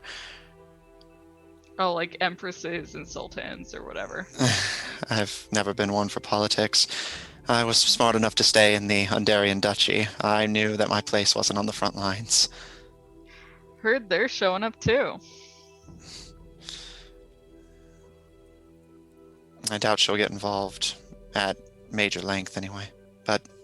Your favor, though. What's that? I don't know what the halflings would have done with the other bodies. I know that once I touched them, the creatures that followed me would refuse to touch them, as if I had poisoned them in some way. So perhaps they're buried with Happy. And if that's true, or if it is just Happy alone, I don't know much of what they believed in. I didn't know them that well, really. I tried not to. At first, just because they annoyed me, and after, just because I didn't want to think about it. But whatever they believed in, I think they deserve to, I don't know, have some sort of rights given to them. Better than... You would know better than me what becomes of a soul when something like this happens, but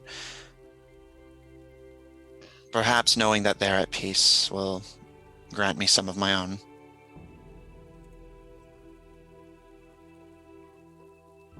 I'll do it if you do it with me. I was actually going to request that. While you do your ritual, I want to go find their grave and, I don't know, say a few words. Did you bring those things with you? Little statue and the I didn't- others? I didn't bring the statue. That's with your little gnomish friend, but I brought everything else, except for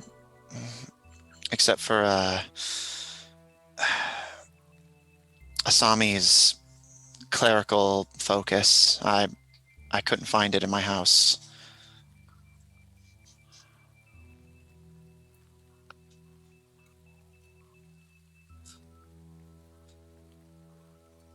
Trying to remember if I have that. You do. Oh! Oops. Damn. Don't you I- think that the kleptomaniac forgets that he stole from you? Was that Honestly, night one when you met them? You were looking around the house and went, yoink. No, it was she had left and I like went into Yeah, and her then you house went and ransacked her house. It was yeah, fine. exactly. Normal things that you do.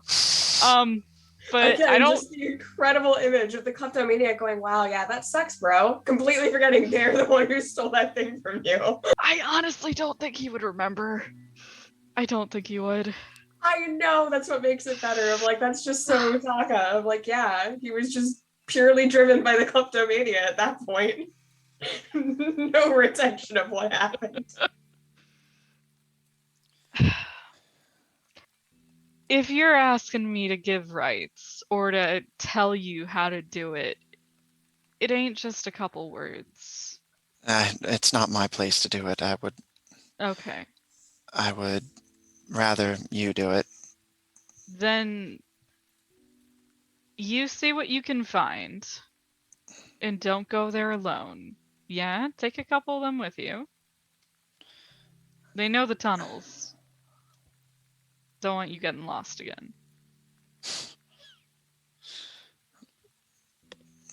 All right. And I'm sorry. I know Okay. if I remember right, I think you said that you saw a bit of what I did, what happened. A bit.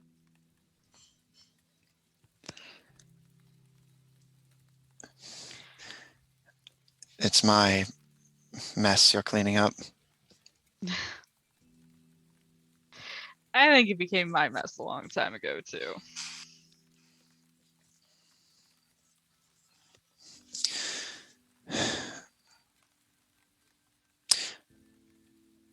I never learned his name, but we had this half-giant knight traveling with us. I think him and Asami were seeing each other, or whatever it is that travelers like all of you do. And he always had this thing he would say. It got on my nerves, but being here again, I can't help but think of it again. It's not the size of the man, but the size of his heart.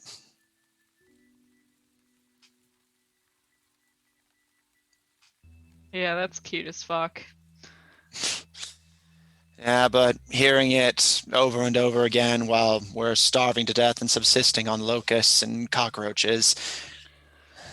Just don't say that in front of, like, Ivron. I don't want to hear that a million times. He is totally the type to, like, latch onto that and just go with it. He would. I don't disagree.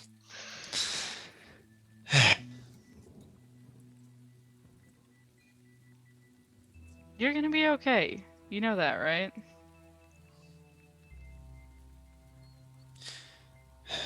Yeah, I think I do.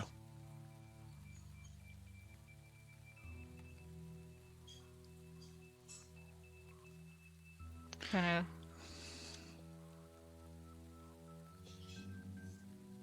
pull her into a little hug. The two of you embrace.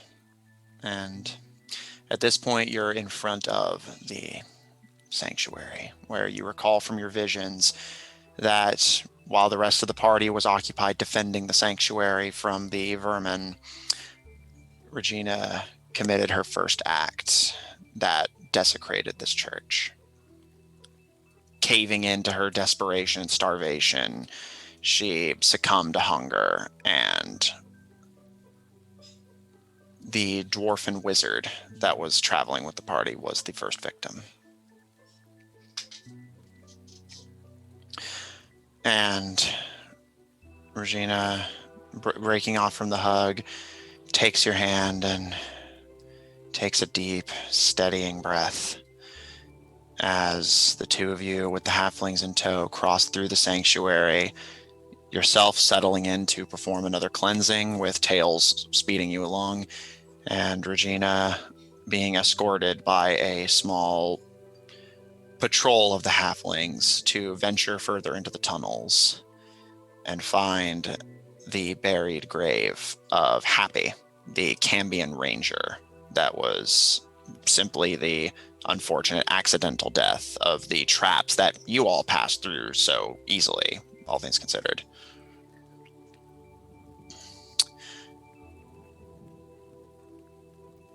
Geharis, Ivron, Israel, Griaz. Once the Sultan and co have been situated and all the orders that you said you want to disperse Israel have been dispersed as ordered, what do the four of you want to do? I think that perhaps we should probably check in with our security to ensure that everything is going shipshape. That includes basils, adventurers, poachers. Am I forgetting anybody? Would you like to do that? That would be my honor. Go ahead, and she'll let him know where, like, the people are posted so he can go and do that for her. And she'll just stand with you, Ron, to greet them. Every moment that we are apart, I shall suffer a million heartbreaks. And then I will separate and go check on people. Okay. And So you find that attractive for some reason. Just so funny. I mean, look at him. And she just, like, waves him. And he's Clink, like, clink, clink, clink, clink, off. Yeah, just the blade armor going down like gung, gung, gung, gung, in the gung. snow, mind you, so you're like It is not graceful. And she's just watching. I mean, to each their own, I suppose. Who am I to judge? I mean, he's my brother, but whatever. He's trying to set you up with people. Has that ever worked? No. Well, Ruby's nice. She mentions, like, offhand.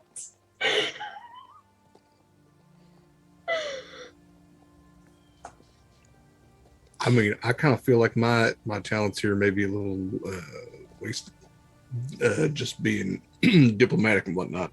But I Go help Geharis, because we could probably use more people on security, and quite honestly, that might be more exciting than what me and Nicole are doing.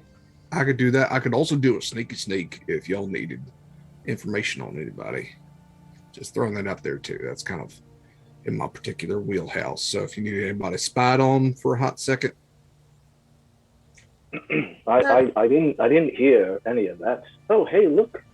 Oh, I'm sorry. Israel's just gonna, like, do you bucket him need close spies? for a second. No, she's gonna- If it were to happen, I know nothing. Oh, that's a nice treat.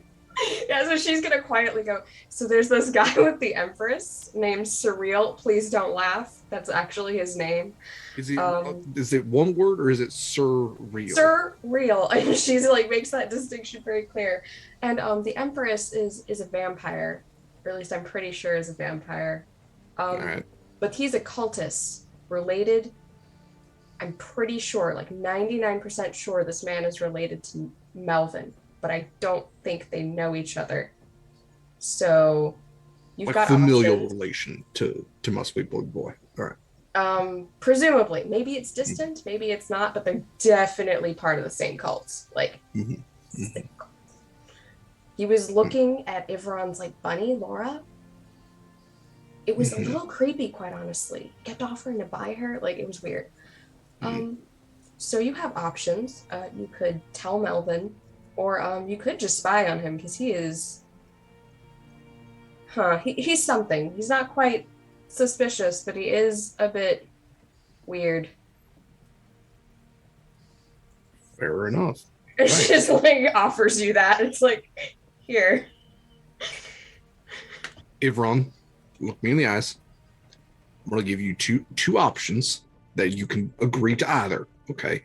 Do you want information or do you want me to go keep Kaharis company? Well, I'm not saying that I want either. Just smack the hand.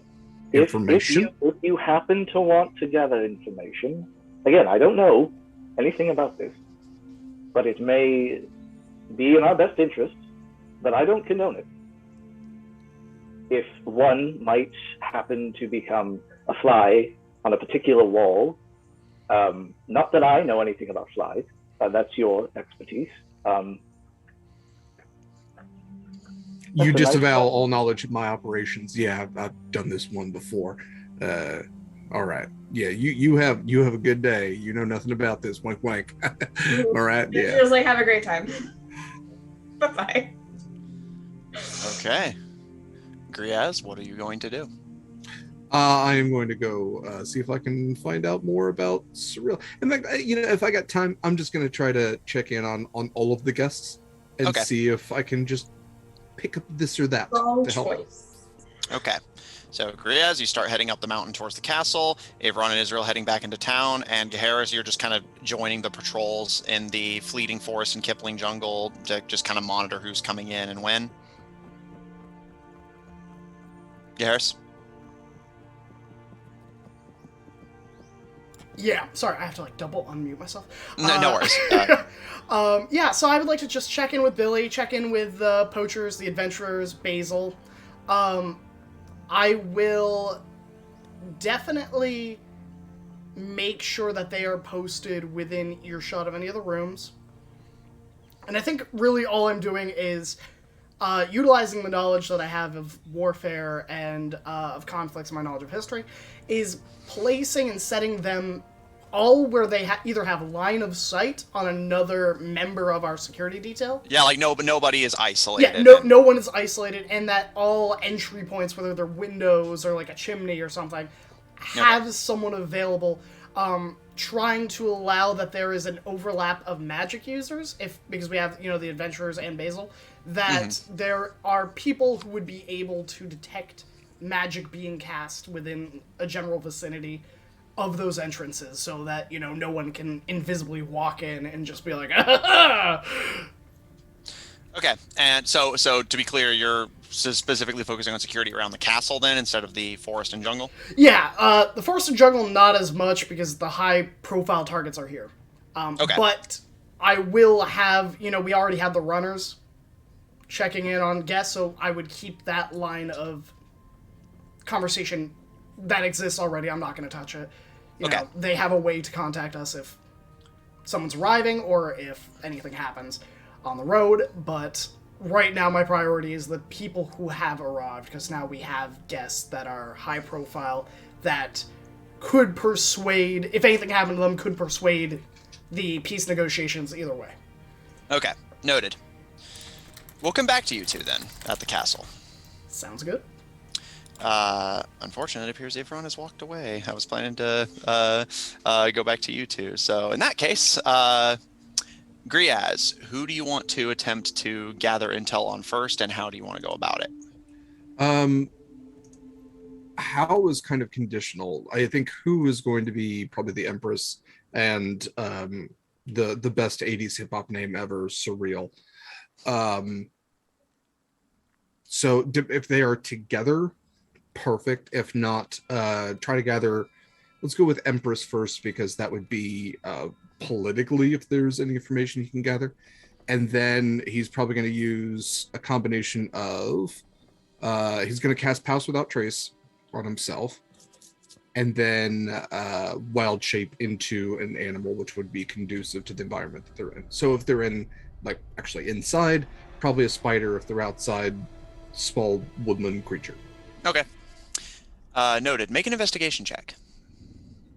And I'll say, because you're helping set the party up so you can get away with like being in places that would be suspicious for others, and because you're like, you've put a lot of thought into this and I appreciate that, I'll give you advantage. That's a 7, and that's a 17. Okay. So that's 18 total. Okay.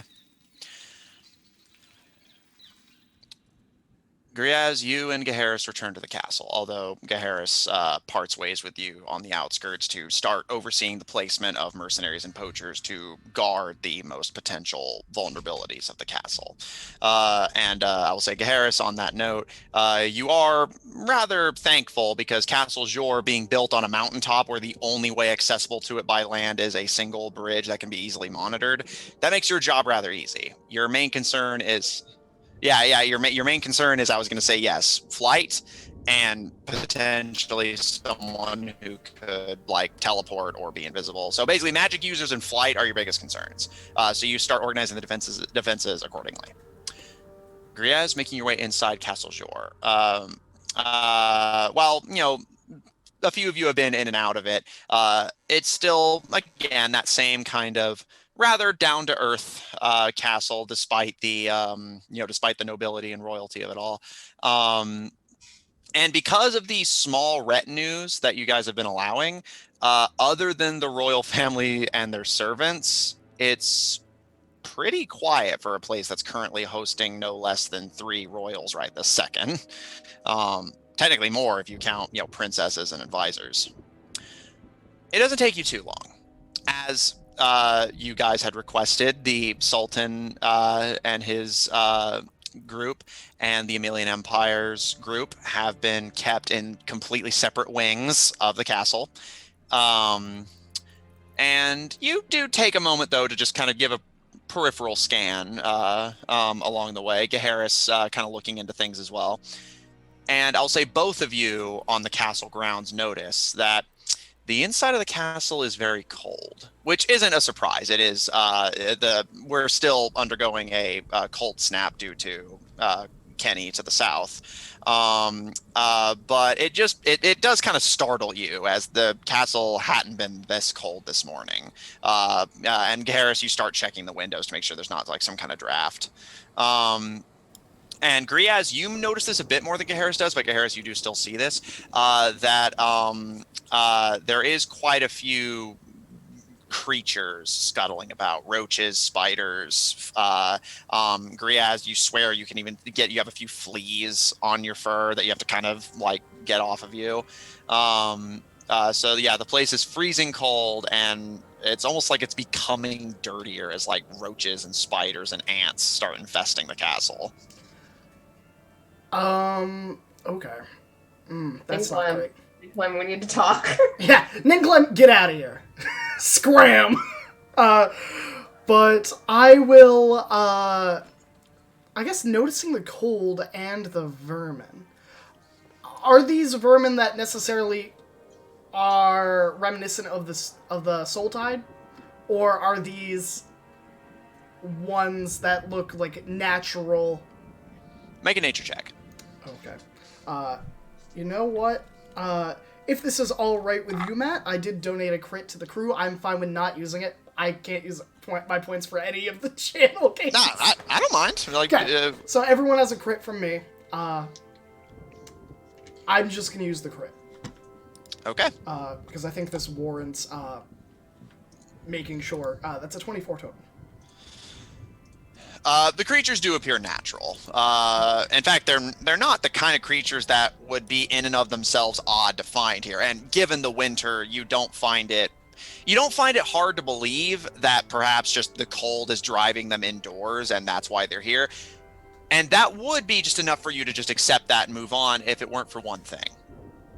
Your brother prepared this gathering. There is no way in the nine hells Ivron Blackmont let a rat nest, a spider web, a colony of roaches live in the castle undetected when you're expecting royalty. Wonderful. So what I will do then, noticing this, is I am going to... Are they all heading in one direction, or are they just scuttling around willy-nilly? Yeah, they're just kind of... They're just mostly kind of scuttling about randomly, although you notice most of them are in the East Wing. Have we placed any guests in the East Wing? The East Wing is where the Sultanate and their guests are staying. Wonderful. So what I am going to do then is I'm going to head that way, and as I do, I am going to, raise a hand and cast Spiritual Weapon. Which is just gonna be a fly swatter. It's the most unintimidating spiritual weapon I've ever cast, and it is just gonna go boom, boom, boom, boom as we go. I'm gonna wave down one of the guards, making sure that, there is someone to take their position where they were. I'm sure we have some expendable people. Clean up as I'm going about. And following where they're wandering, trying to see if there's a pattern, if these are a distraction, or if these are being sent. If there are any vermin that aren't native, or look like they are poisonous, then please alert me, if that is the case. If they are just, regular vermin, not a big deal. And I would definitely reach out to... I think I have my sending stone still, right? Mm-hmm. I will send to Utaka. Hello, Utaka. It's Gaharis. There seems to be a vermin problem at the castle meeting. Not sure what's up with that. Could you ask Ninkalem to maybe chill out? Utaka, when this sending arrives to you, you're midway through purifying the sanctuary, and because of the chronomancy you're undergoing, the message does get to you, but it's in wildly slow motion. I'm talking a single syllable can take hours. Yep. Totally unintelligible. Yeah, it is no complete gobbledygook. It is so annoying, though. Utaka is massaging his head. Think about that. You're sitting there doing your prayers, dear Ninkla, and make the bad away. And as you're doing this in your head, you just have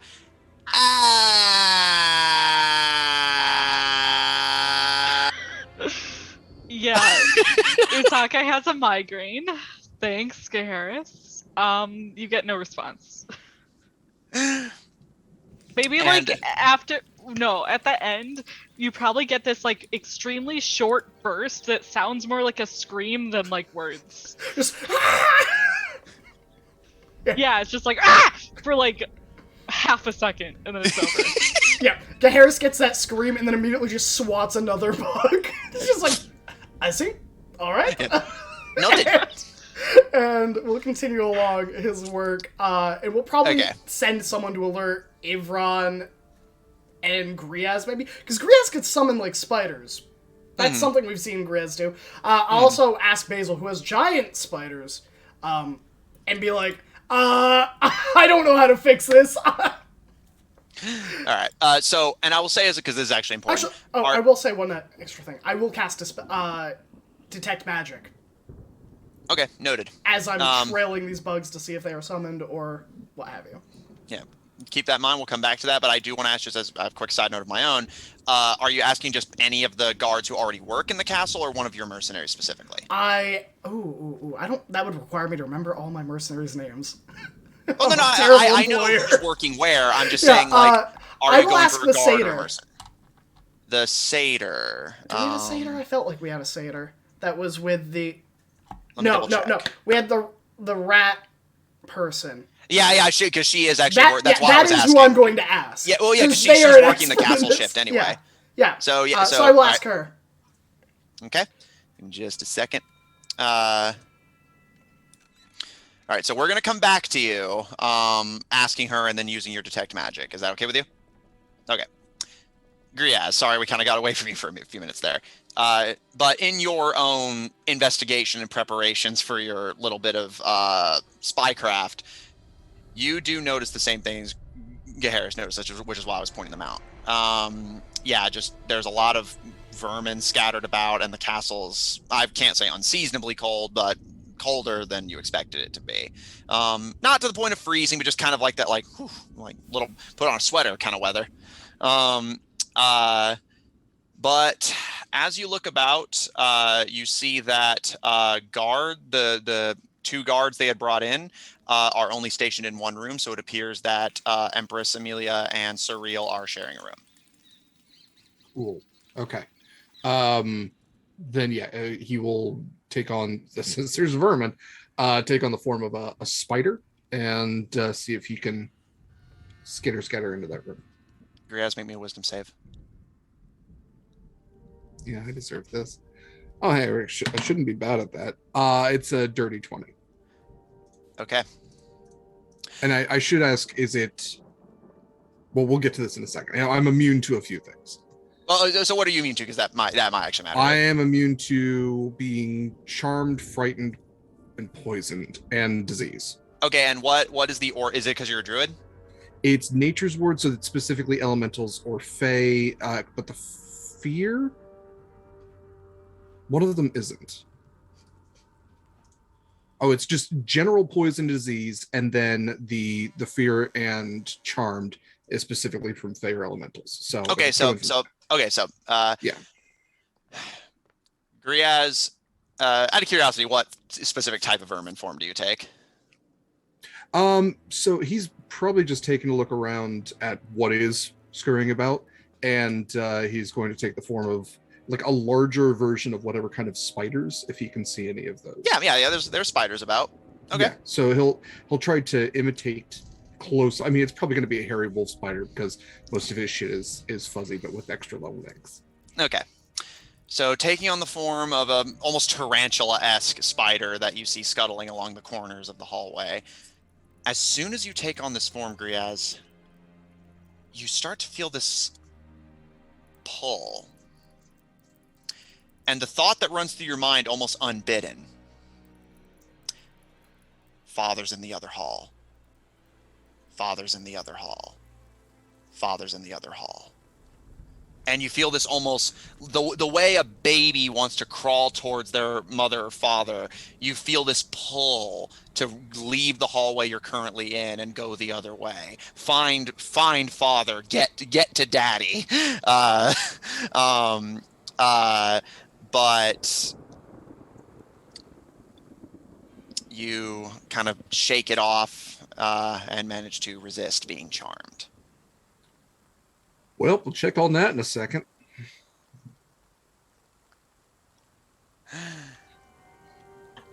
And Gaharis, you prepare to detect any magical fuckery going on in the West Wing, as Griaz, you prepare to do some spycraft in the East Wing. Meanwhile, down in the town. Is it a provincial town? There goes the baker with his tray like always. Marie, the baguettes. Hurry up. Why don't we Six have eggs. enough to eat? Why are there children freezing in the street? I wish I understood this reference so I could go along with a bit, but... You know, at the end of the day, we're another day poor. And there's nothing to say for the life of it. It's a struggle, it's a war, and there's nothing that anyone's giving. You know, all the day standing about what is... Remember, the one thing that everyone in the kingdom knows, as long as you're pretty, only good things will happen to you, Yes. right? Yeah. Okay. So we're fine. Yeah, we've got a high Sorry. charisma crew. Yeah.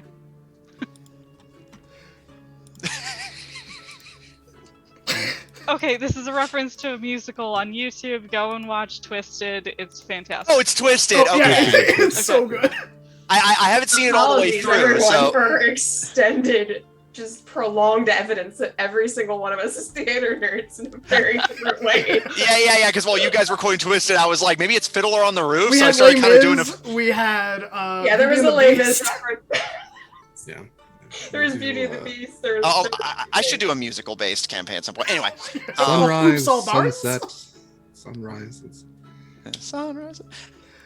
Ivron and Israel returning to town. The two of you arrive back on the main road to find that the next set of guests have actually already arrived. However, Jonathan Muskowitz is already there. Your guards did receive them. And actually, you notice John is in just kind of casual conversation with the pair of them.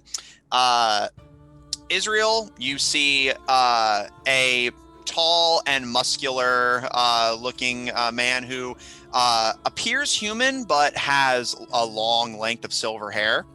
You can, although most of that silver hair is kind of bundled up beneath a woolen cap. And you notice that their skin is heavily tanned, but they are wearing a relatively casual, like almost peasantry garment, but it's very flattering for their very muscular figure. You're committed, but you gotta admit, the guy's a looker. However, the air of casualness is a little bit broken by a thick set of chainmail donned over it. A very familiar set of chainmail. Exactly. I guess they just make them like that in Yav. Like, all of the evidence she has before her, Gaharis, Ivron, this guy, they just make them that way. And just as you're thinking that, you turn your eye to the person next to them, a red-skinned Cambion man. His hair is slightly balding and slicked back, but it's pure black, just like Gaharis is. You can see they're currently smoking a cigar. They have a hand crossbow and a holster on their belt and are wearing a spiked black gauntlet, a lot like Gaharis's nightmare armor. You can see their horns are thin, but they have this really sharp curve to them. You almost expect that they'll like jam into the guy's skull. They almost form these like perfect, beautiful little circles. And his figure is, too, broad and imposing. Although you notice that, unlike the silver-haired one, his legs are a little bit skinnier. He looks like he skipped leg day. You notice the Cambion has bright golden eyes, and the silver-haired one has deep, beautiful blue ones. Both of them incredibly attractive. She just does a double take. Like, she just looks at Ivron, looks at him, like, just... There's suspicion in her gaze. She's like... Ivron, you recognize the cook and researcher. Basically, think of them as the Ulysses of the Hell Knights, Tigar, or otherwise known as Gar in childhood, who basically was a sort of like older brother figure of sorts to you and Gaharis growing up. He is very funny, loved showing off his magical items that he found in his studies and travels, and always took good care of the two of you, made sure not to push you too hard. And the silver-haired one you recognize as Noble Knight Cyril Loke, your adopted brother alongside Gaharis and Ivron, or alongside Gaharis, sorry. And your father always suspected, much like you, he had godly heritage. Ivron does not hesitate to stop. He marches forward and loudly calls out, "You know, I thought I smelled some rats around here, but I guess it must be that heavy smoking you've been doing, eh, Gar?" Gar doesn't miss a beat, immediately turns to you and kind of tilts his head and just, "So what, yeah, you're away for a few months, suddenly you become a narc?"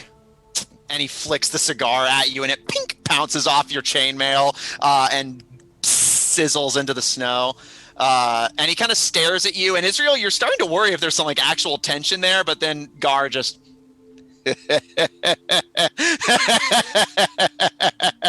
and just opens up his arms to receive you, Ivron, if you should wish.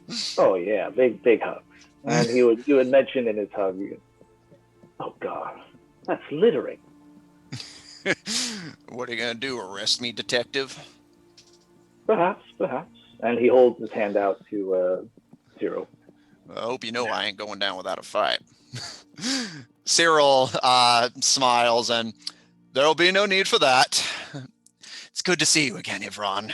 And he just takes your hand and like firmly shakes it and brings you in for like a brotherly hug. And I hear you've been making quite the name for yourself in these parts. From detective's agent to captain of a field team to acting barrel lord alongside Gaharis. Where is he? Gaharis is about. But where, I do not know. He was supposed to go and check the security for all of this, but you may want to do an extra check for break-ins then once we get where we're going, huh?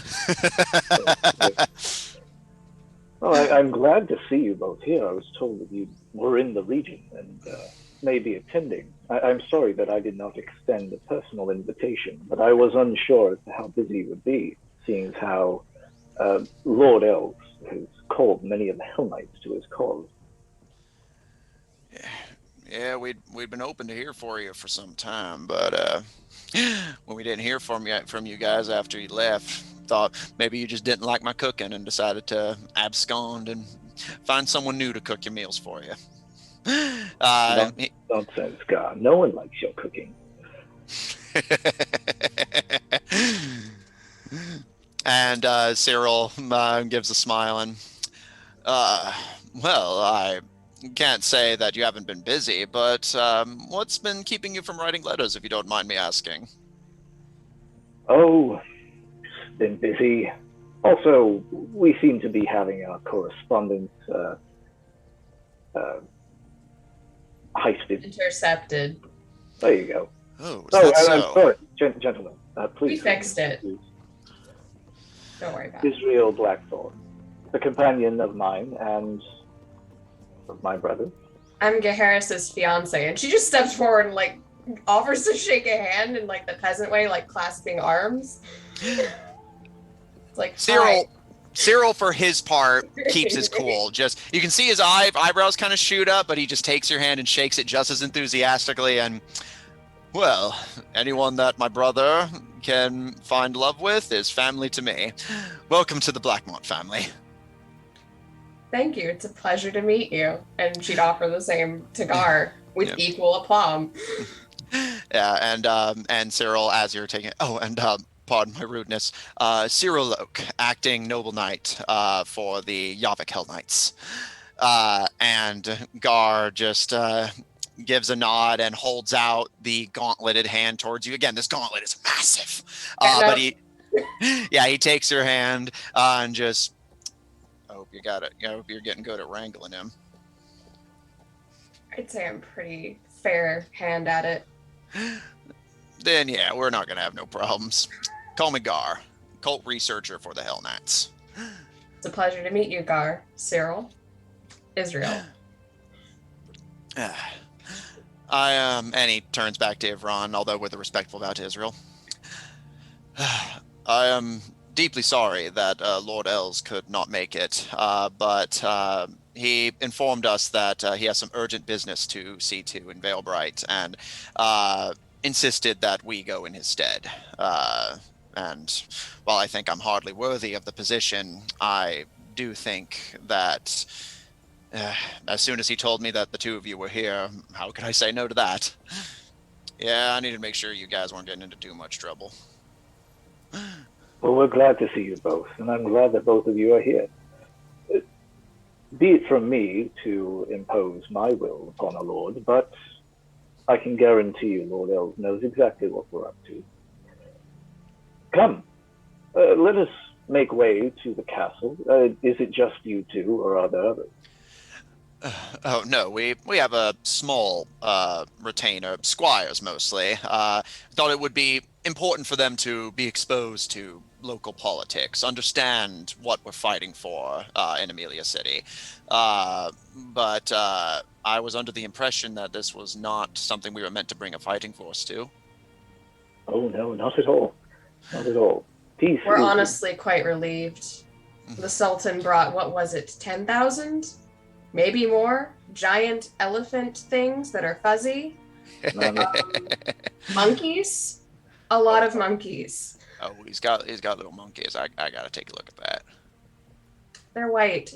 They have a few cages. I think I could tell you where we've put them. I'd have to talk to some people. God, we have important business to tend to first. Yeah. Yeah, it's just the two of us and 4 squires between the two of us, so just a small little traveling band. We shouldn't cause you too much trouble. Where are you putting everybody up? We can just stay at the inn if you need us out of the way. I know we ain't exactly kings and queens and whatnot. Nonsense. You are not only a part of my order, but my kin. Come, you will stay with us at the castle. There's plenty of rooms for everyone, If you insist, my especially lady. since we've limited their retinues within the castle. A wise decision. Israel Blackthorn, right? Yes, that's right. It's a real pleasure. I, as mentioned, have not had the chance to correspond with my brother since his travels here began, but it is a real pleasure to meet someone that he has, knowing him, fallen truly head over heels for. You should have seen him when he proposed. Oh, you must tell me Hired everything. a band, and there were lights, hired and there was a a band. fountain. Don't And she tell would go into the entire description in glowing detail of her proposal that she received. Because she was really impressed by it. It was incredible.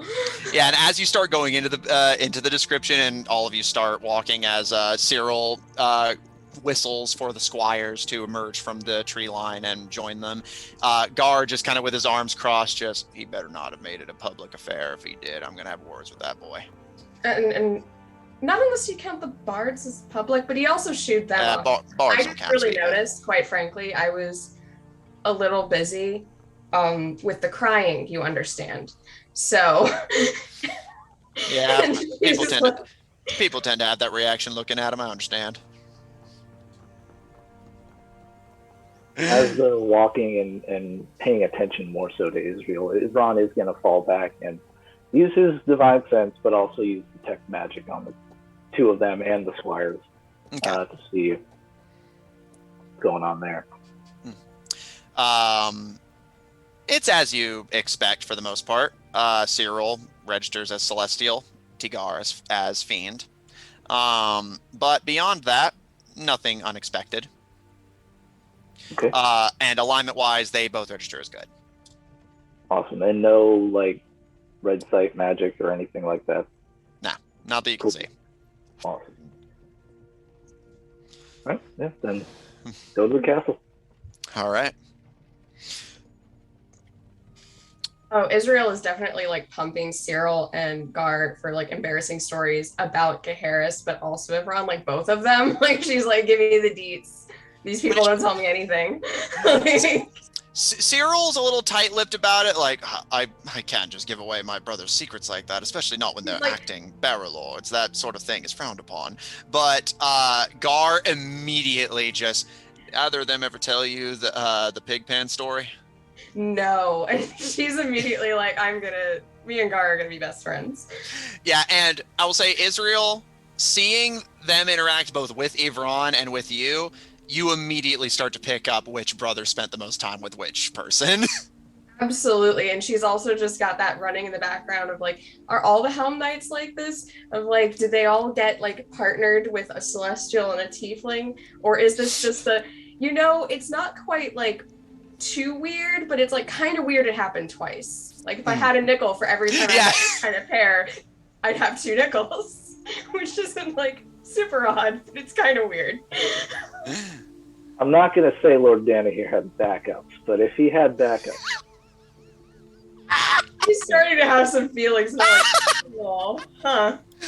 Someone About had, age 12, we got into a little bit too much mischief, and he said, okay, we should probably start prepping some replacements. No, anytime the two of you got into trouble, he would just open the door, and Cyril and Gar would be there, and just like you would just immediately just act right. Is it our turn, Papa? Is it our turn? I'm just seeing like Jordan collect multiple pairs of this particular kind of men, and that's why it just seems like all the Helm Knights are like that, and it's because he's been like trying to find the perfect ones for this plan. Yeah, I'll say to be clear, Cyril, yes, is an adopted brother to Gaheris and Ivron. However, Gar just works for the Hell Knights as he's absolutely, like, I'm just joking. No, I was just saying, just to be clear, to avoid confusion. But I had to have backups. Gaheris got into a lot of trouble and tended to drag Ivron with him.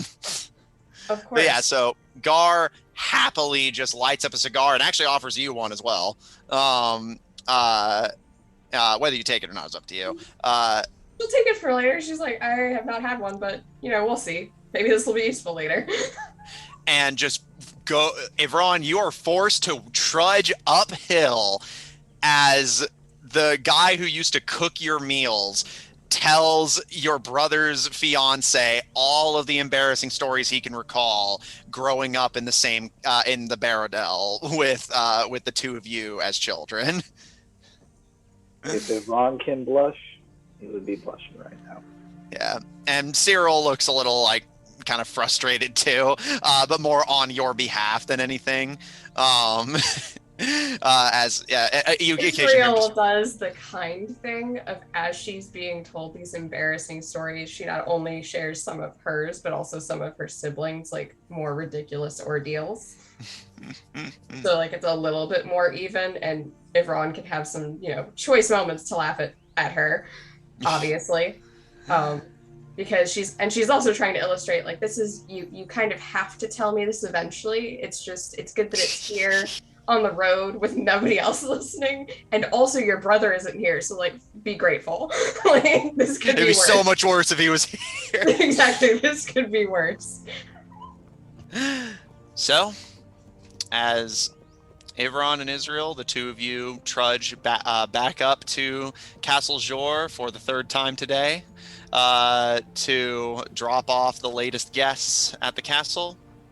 Griaz, you resist the odd call that's drawing you to the West Wing to continue your investigation of the East. And Gaheris, you prepare to investigate the West Wing yourself. And Utaka, fighting through your migraine and time dilation, begin to purify the sanctuary of Vermin Hollow. And there, we're going to take a break.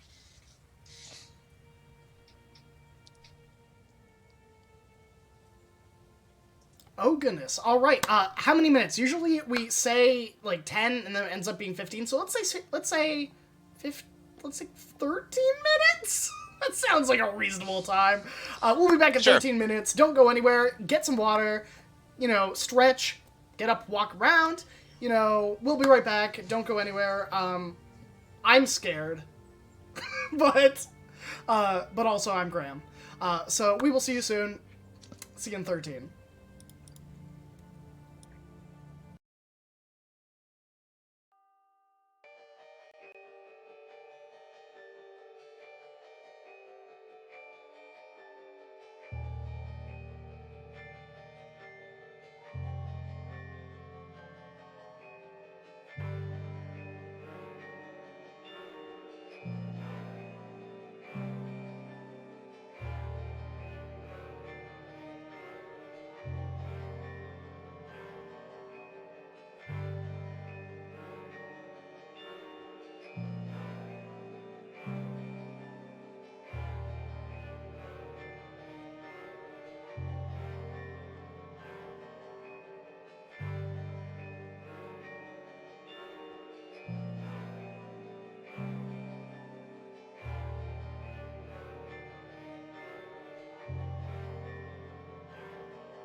versus the Sultan.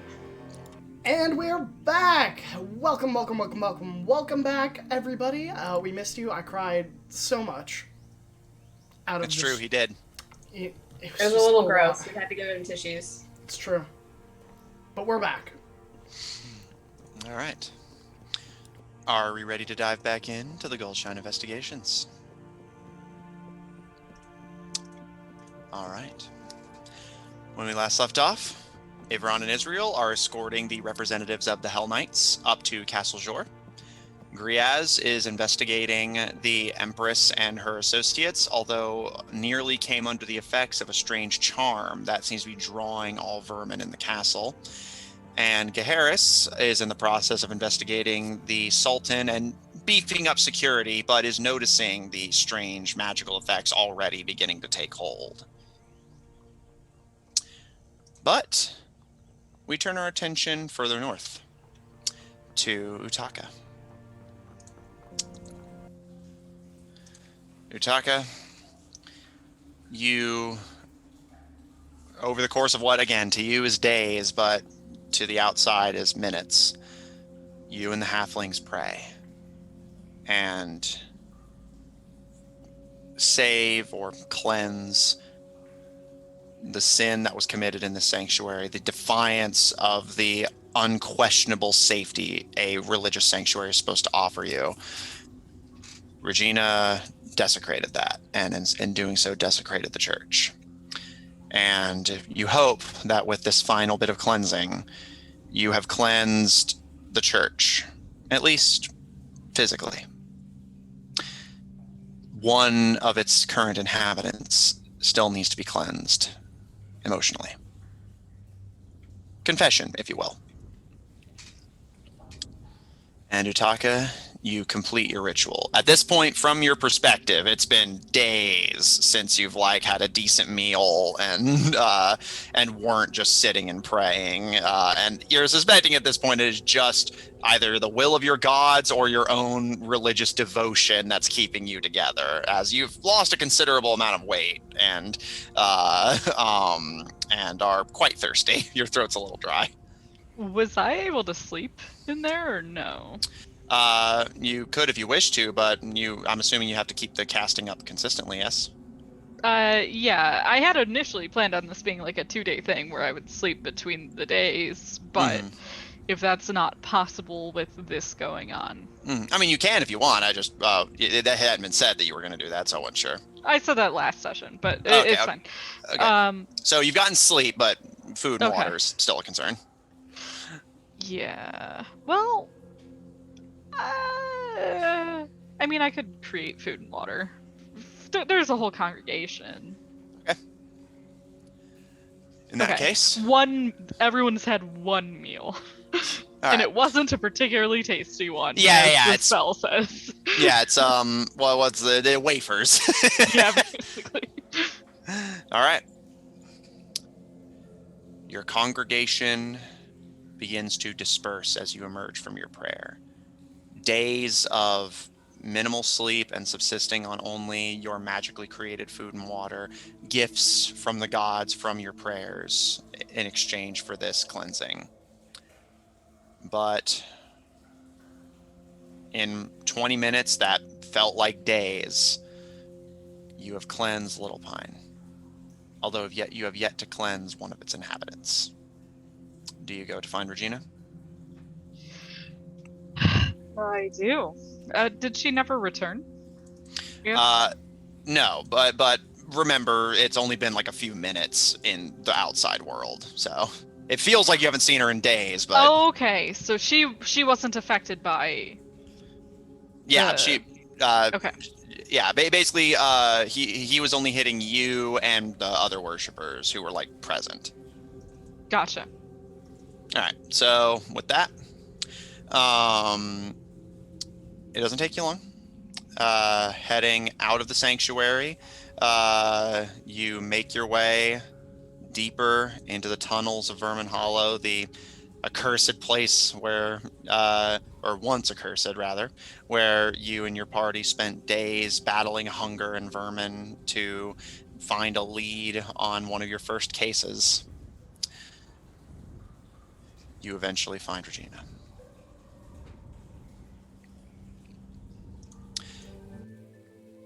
You find the doctor standing in what appears to be an unremarkable bit of tunnel. You actually recognize it as one of the tunnels that your party had simply passed up, seeing it as not distinct from any other tunnel and you had places to be.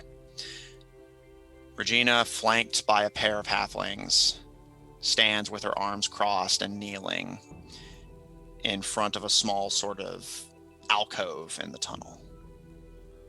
And as you approach, you see that she is kneeling before what looks to be a definitely kind of homemade cross in the floor, and some somewhat loose dirt and rock on top of it.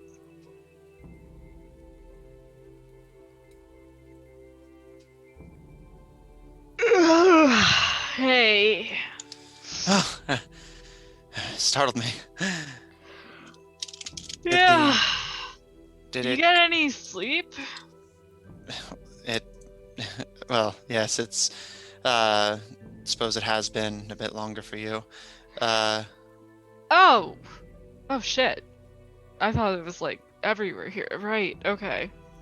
No, you've only been gone for a few minutes. This shit is fucking weird. You asked. I mean, did I really? I feel like it was asked for on my behalf. I have accepted. If you want, I can send you back and we'll resume as normal. Wait, what? If you want, if you don't like this arrangement, I can No. Okay, I'm not. I'm really thankful that you're fucking fantastic at everything you do. I'm just arguing I didn't ask you to come here. That was someone else sent you here. You know. He kind of rolls his eyes a little bit, but steps back to give you and Regina your space. And she kind of smiles at you and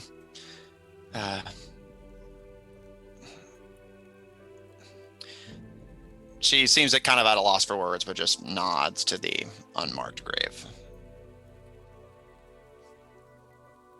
Yeah. Did you? Okay, so this unmarked grave, what does it look like exactly? Because she had described that she had buried one, but she didn't know if others would have been buried here with it. Yes, right now there appears to only be one, but the grave itself is a simple white, almost like kind of cross-shaped rock that's just been placed kind of haphazardly over what appears to be a loose patch of earth that she kneels in front of, and you can see her eyes are deeply misty and unfocused. You didn't put that stone there, did you? No, I did. Oh, you did. So this is how you left it. The others aren't here? She turns to the halflings, and the halflings looking a little guilty. One of them pipes up.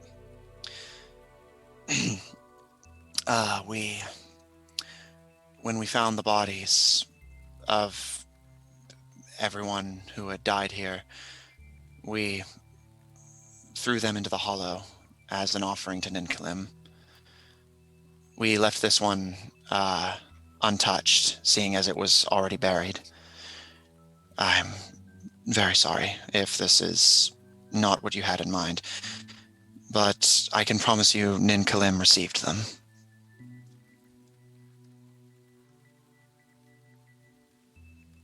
That's fine then. Thank you for that. You're welcome.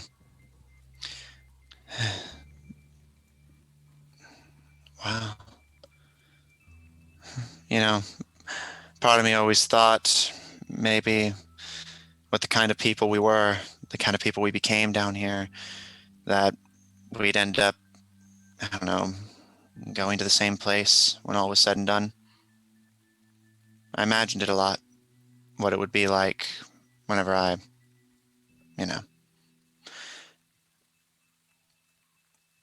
I imagine it being a lot like this, actually.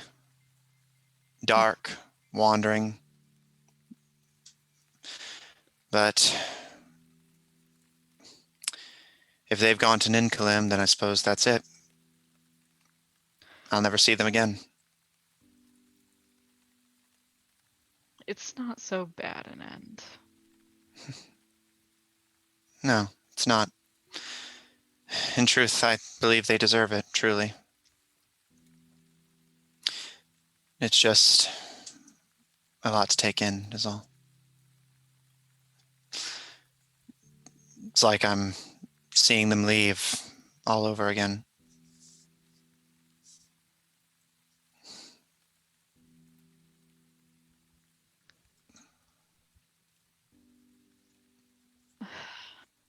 I'm gonna kind of sit down there with her, not really kneeling, but like cross my legs.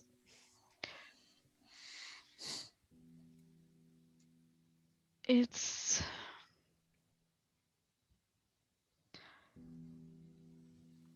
kind of like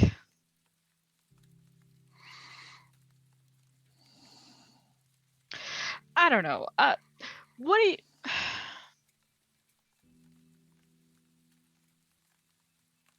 look? I ain't really been scared to death, so maybe that's on me. But I mean, not likely for me, right? You've seen me. Anyway, Everybody dies, Utaka. yeah. I know you've been thinking about that a lot more. Not recently. Just being here again brings it to the forefront of my mind. It's hard not to think about. My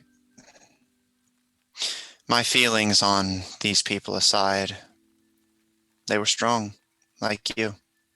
They were smart, like you. And I had nothing to do with the grand majority of it. We were hungry, weak, and the women picked us off one by one.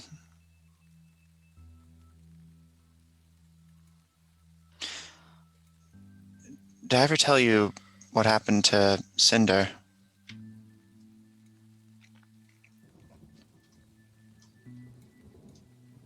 I don't remember. Maybe. You want to tell me again?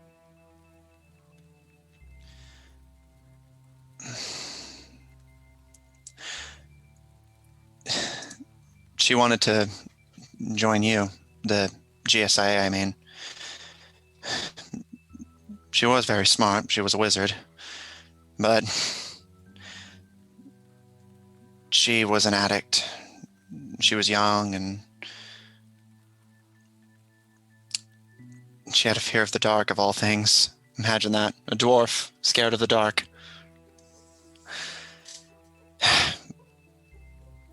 After the first few weeks, she was so scared. One of us rounded the corner and she attacked us on instinct. That was not a fun night at the campfire, I can assure you that. And she knew. She knew what I was doing.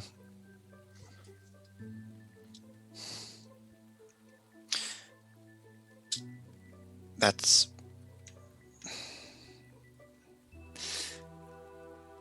why I made sure that I had to make sure that she didn't tell anyone else. They already pushed me around and treated me like dirt. If they found out what I was doing, they would kill me. No, I remember now. That's the one I saw. And it wasn't just her.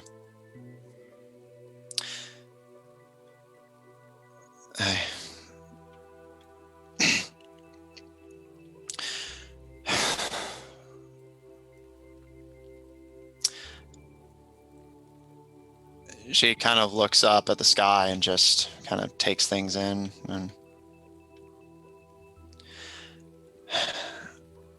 I can't remember who it was now.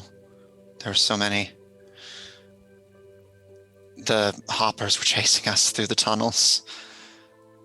And I was the slowest. And we had been down here for months. We knew that if you were slow, you were dead. I knew that if I didn't become faster, or if I didn't slow them down, I was going to die. I grabbed the first person I could see in front of me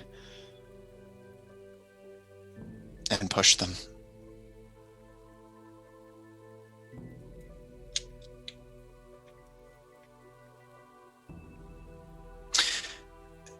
Whenever the night fell from the waterfall, I don't know if you ever found his body when you were down here the first time, but We saw it down at the bottom, but we didn't have time to go down. he fell. We were trying to get away from the worms, and he slipped. The fall broke his legs. I could have fixed it, but he told us to leave him behind. It wasn't worth risking the whole party for him. Asami cried that night. And then she went next. Parasites. Something had bitten her and gotten her sick. And Joshua knew that what was coming for her was worse than death, and decided to burn her. Burning alive is merciful compared to what Vermin Hollow does to you. That's a choice. You know what's in here, Utaka. Parasites. Monsters. They would have eaten her alive from the inside, and she would have been conscious and suffering the entire time. He's like, well, yeah, but didn't you have a knife? That is what he's thinking, yeah.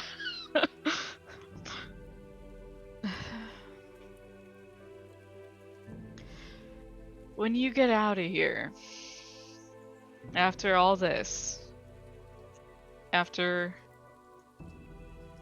we send her on, are you gonna be able to move on?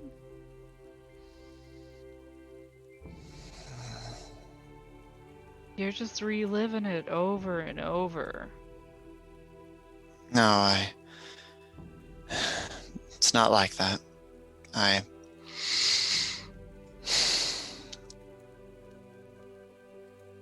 I've been choosing to forget, and I think it's important that I remember before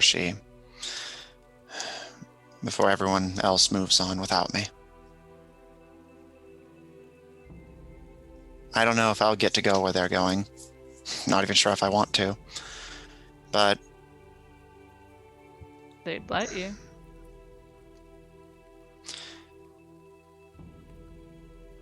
I think it was the idea that I had left ghosts here. When you told me what I had done to the church, I couldn't stop thinking about it. What if whatever I did to the church affected them too?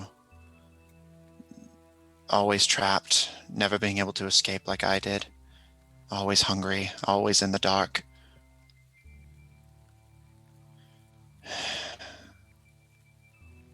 Knowing that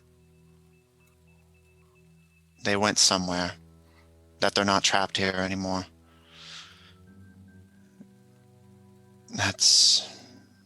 I think that's what I needed.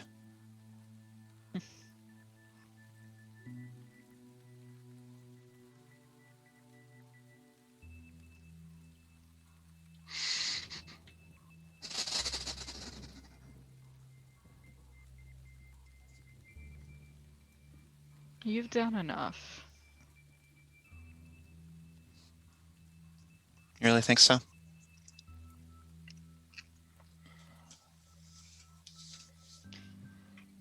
I wouldn't have told Ninclim you had if I didn't think so. Said it yourself. You're not above lying. No offense to you, but I ain't lying to a god for you.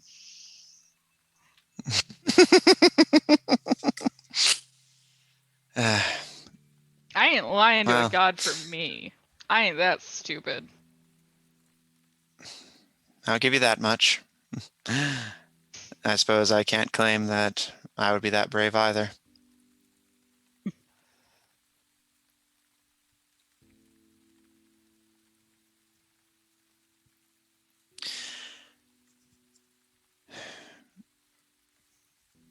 Say No, what you need to say. All right. I'm sorry. What? No, I was just gonna ask. I don't know. Did I ever tell you when I first saw them? No. You didn't talk much about the Hollow outside of your experience with Inkalim, and I didn't want to think about it.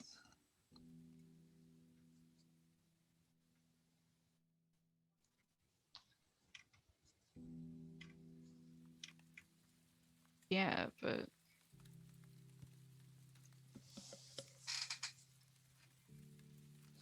it was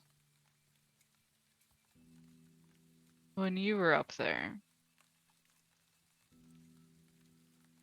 lying on the ground.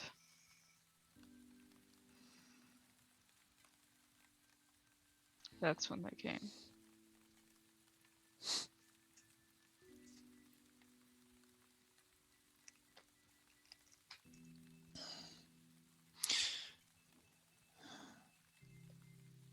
You were there too?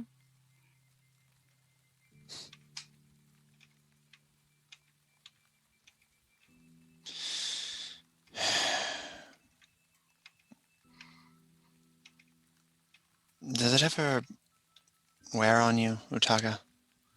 Just being a plaything for gods?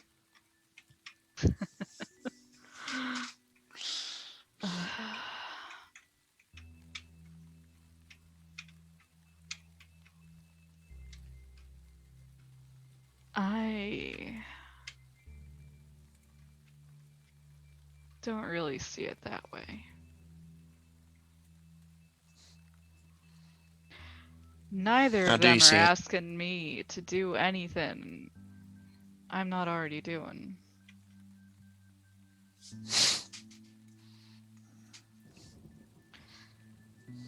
And if what I'm already doing makes me a plaything, then everyone's a fucking plaything.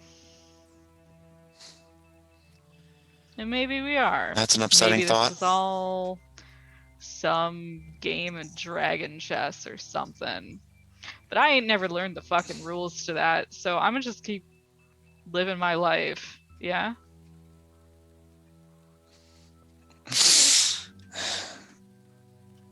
I always envied your ability to do that. Just turn your brain off, not think about things.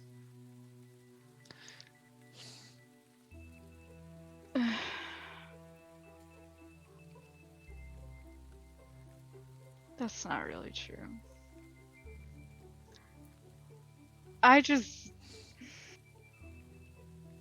There's things I can change and things I can do and things I can't. And if I sit there and just focus on everything I'm not, then that don't give me any chance to be.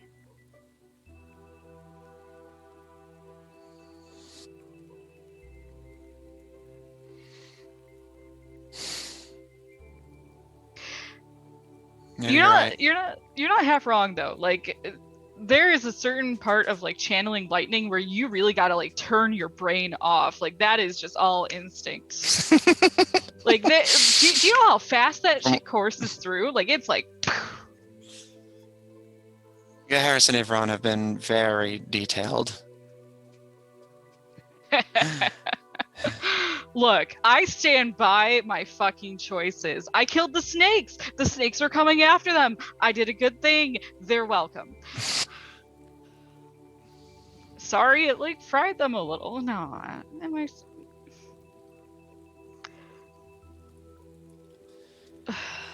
Don't tell She them just I'm sorry. You keep my secrets. Okay. And she turns to the grave and Cinder, Ednic, Asami Eto, Happy, Rumen Inulagat, Audi Tamarius, and Summer.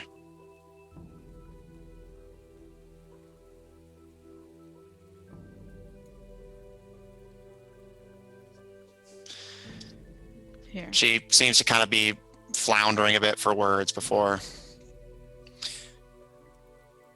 Joshua and I managed to make it out. It's only fair that you get to too. And she rises and kind of steps back a little awkwardly to allow you to perform rites. All right. I will pull out the incense and the holy water and do what needs to be done. All right. Whatever I Souls read in a of book once, I guess. the souls of Cinder, Ednic, Asami Eto, Rumen Inulagat, Audi Tamarius, and Summer have already been lifted. The insects of Vermin Hollow fed on them, and Ninkalim accepted their souls. Happy, buried up here, away from the vermin that would feast on her bones, but also not feasted upon by the doctor. You help her soul pass on.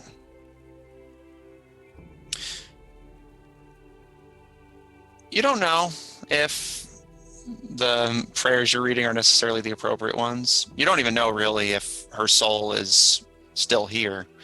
After all, if her name's anything to go by, she was a satisfied person in life. Nothing to regret, nothing to bemoan. But as you finish the prayer, which, again, you occasionally fumble or have to kind of half remember prayers, but Regina's mind seems to be put at ease, and her eyes close, and she removes the hairpin from her hair, her red hair cascading around her shoulders, as she delicately places the hairpin, a piece of herself, like those she had taken from others, and buries it.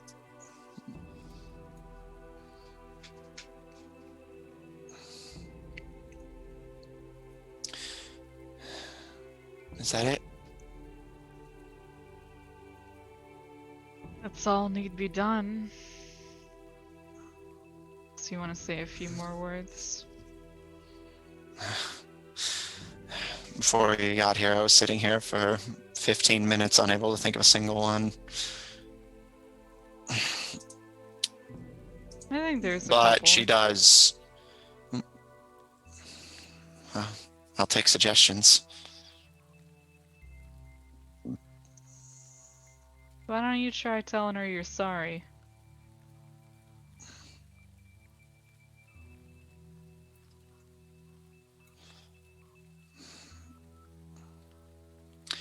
She looks down at the grave, and you can see she's already pulling from her pockets the various trinkets and knickknacks that she had taken from the bodies to some way to remember the people that, although she hated, still felt a deep, life-destroying guilt for what she felt she had to do.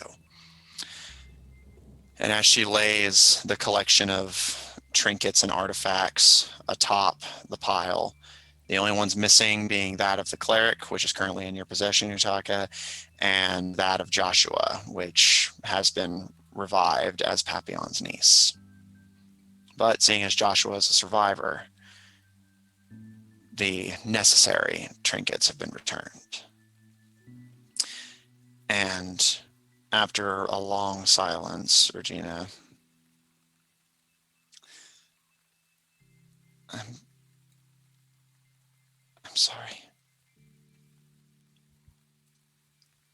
I'm sorry that you were brought down here to die. I'm sorry that things turned out the way they did. I'm sorry you were traveling with the people you were. I'm sorry you were traveling in the place you were. I'm sorry you and I met. Maybe if things had been different, we could have gotten along, but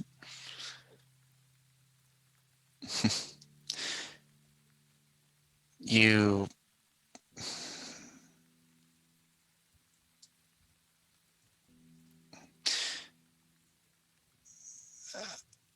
I would say I did what I had to do, but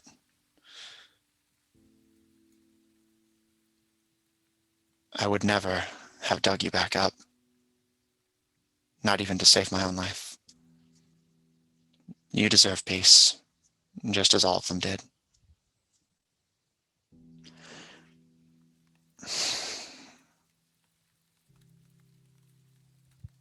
I'll try and enjoy the sun enough for both of us.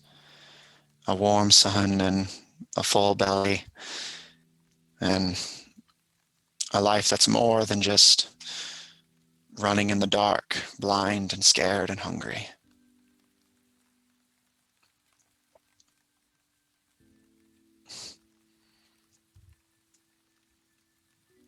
I'll find your family and tell them what happened to all of you.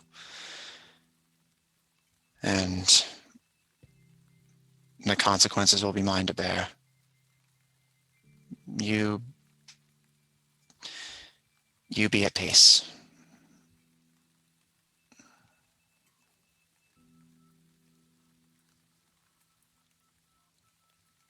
And she steps away from the grave.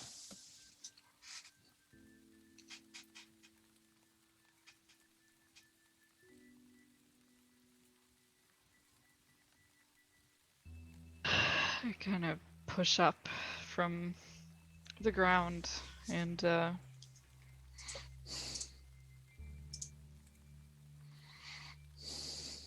cross my arms for a minute or two and let her kind of like sit there with her words.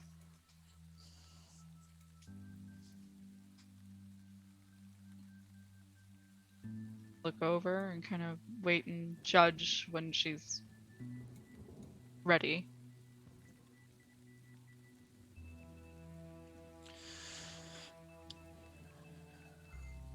After a few minutes, she gently buries the trinkets, and she's about halfway through burying them whenever she stops, and I still don't have something for Cinder. I know. Utaka, do you have a dagger on you? Yeah, I got a few. Start kind of like patting around and... Oh, I do have one that's non-magical still. Okay, I will donate that to the cause. She takes it and no,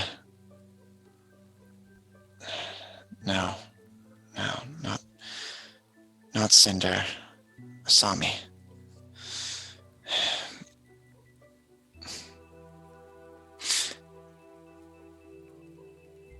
Regina starts to trace the dagger on her cheek, and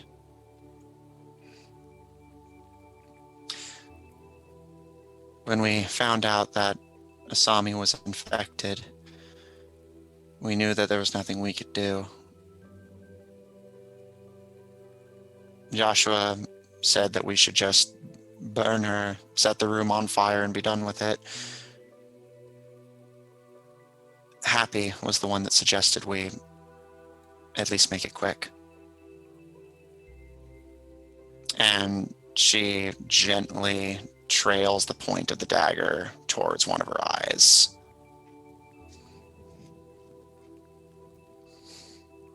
What are you doing?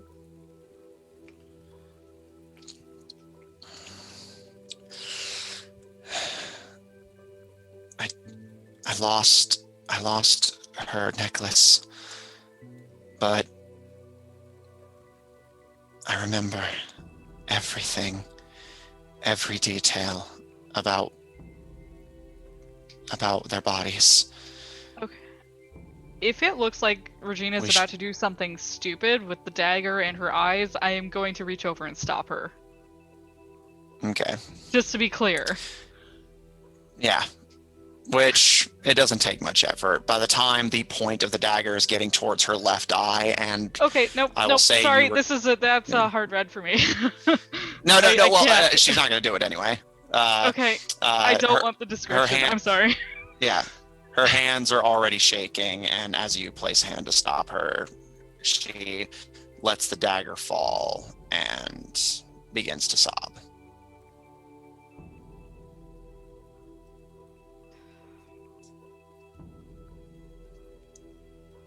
You don't gotta live their life to remember them. Alright?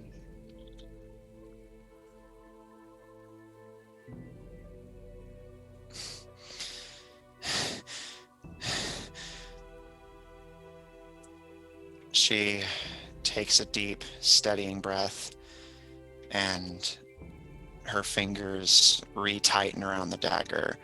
But this time, rather than bringing it to her face, she starts to bring it around to the back of her head and starts pulling her hair back in the form that it would usually be pinned. And you notice her face wet with tears and her eyes puffy and red.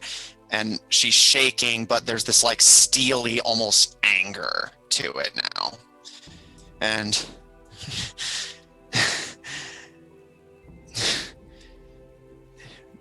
she talked all the time about her hair. We were starving and dying, and all she could think about was her hair. She was our cleric. She was supposed to heal us and keep us alive. But she was too selfish and stupid. She said that she needed to save it, just in case something happened to her. She needed to save it whenever things bit me.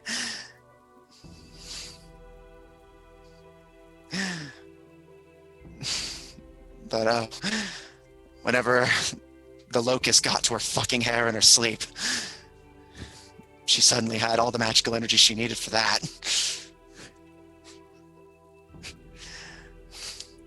I wish they'd never found me.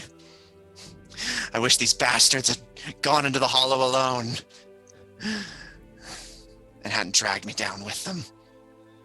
And she takes the dagger and cuts her excess hair free.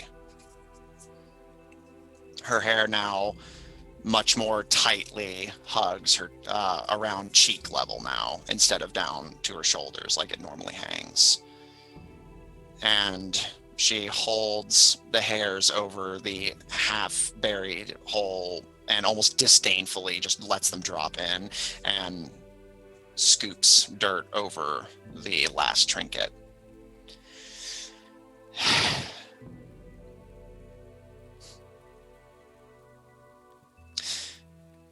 I know we're going to the same place whenever I die.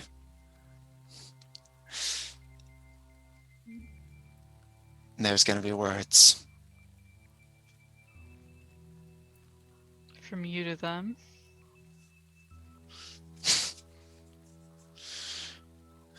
Both ways.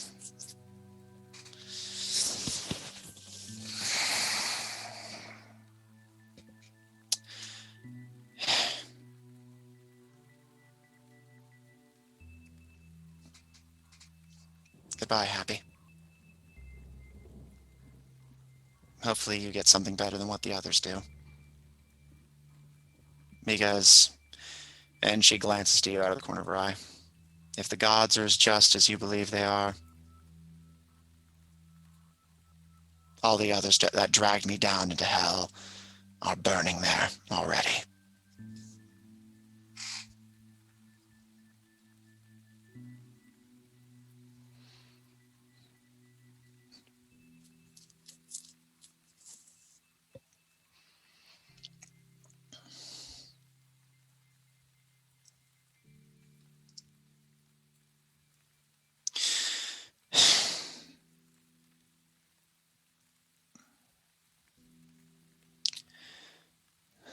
I'm ready.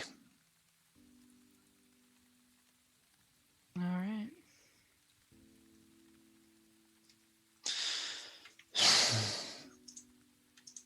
You want to give that back to me? Oh, right. Knife privileges revoked. Why don't you, maybe when, like, they're not dealing with, Empresses or whatever, Israel could help you with that. It's fine.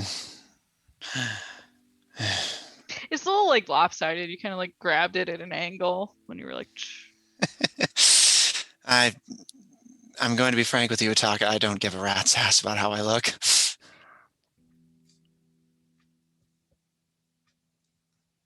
don't be mean to rats. They are sweet little things. I've almost lost toes to those little monsters. Ugh. Wait, don't I have the necro rat somewhere? Do I have that? Exactly. I Utaka, believe like, so. maybe if you made your toes less appealing, they wouldn't get eaten. I just, like, reached down into bag. Look at this boy. He's such a good boy, aren't you? Yes, you are. Oh, I remember whenever we were coming in, you said that you wanted to find the bishop who used to worship here. Yeah, so we already kind of fell down there, and they all said he ain't never come back.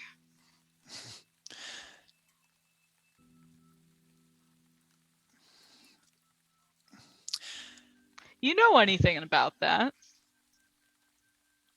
I'd forgotten about it, but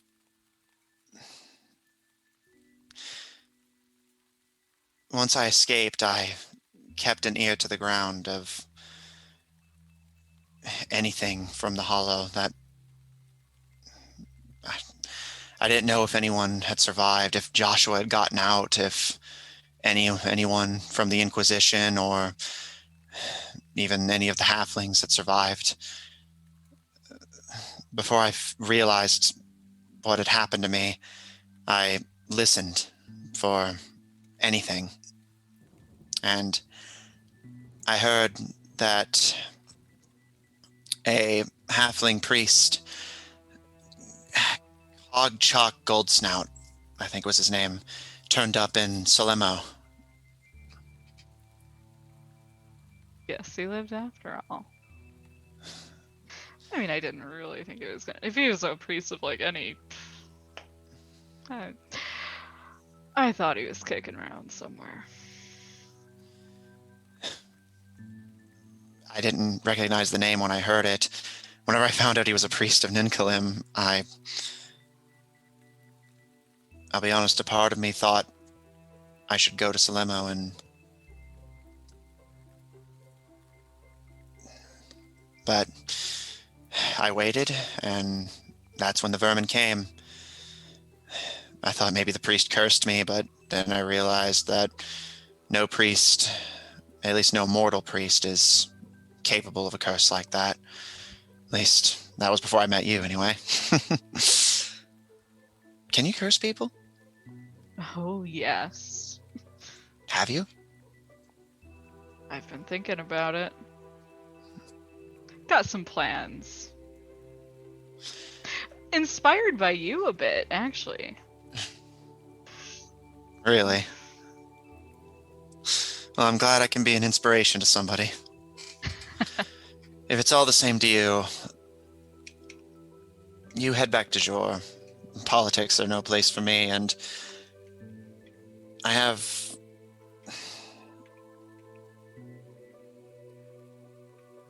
just need some time to think for a little bit. I'll make my way back to the sanctum on my own, if that's all right.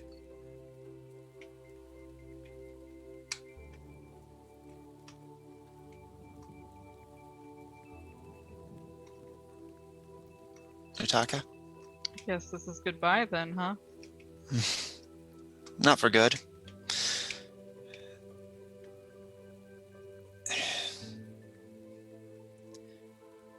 There's a lot going on in my mind right now. I haven't felt like this since I first escaped. So overwhelmed by the outside world. I was down there for so long, I thought that surely tunnels and dirt and starvation must be all there was to the world. And then I made my way back, and life was continuing as if I'd never left. Now, here I am again. My whole world has changed, and yet the people in the town don't know or care. Nobody knows or cares. If you stick around here, I can come back. Ain't no trouble now that it's all hollowed again. I'm glad they got their church back. I may not be a fan of their worship, but nobody deserves what the Dark Elves did to them.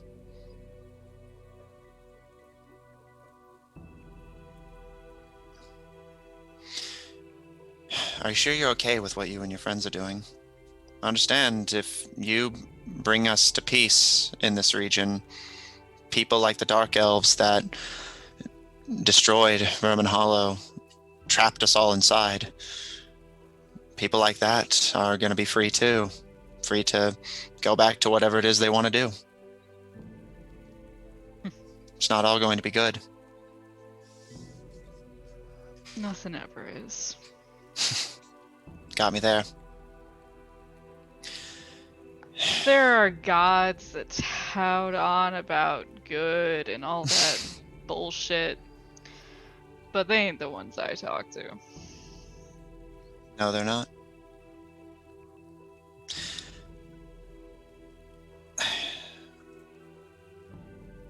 I'll come back. I need to figure out where I go from here. And I can't deal with dragons and wizards and gods while I'm processing that. Right now, I just want... Never thought I'd say this, but I want to travel again. Somewhere that the sun warms. Somewhere where there's food and more than just tunnels. I think I've been trapped in these tunnels long enough. You always made the jungle sound so nice. Where you found that big lizard, Francine. Maybe I'll go check there, explore a bit. There's a nice cave out there, if you can find it. Up on the hills. I'm done with caves, Utaka.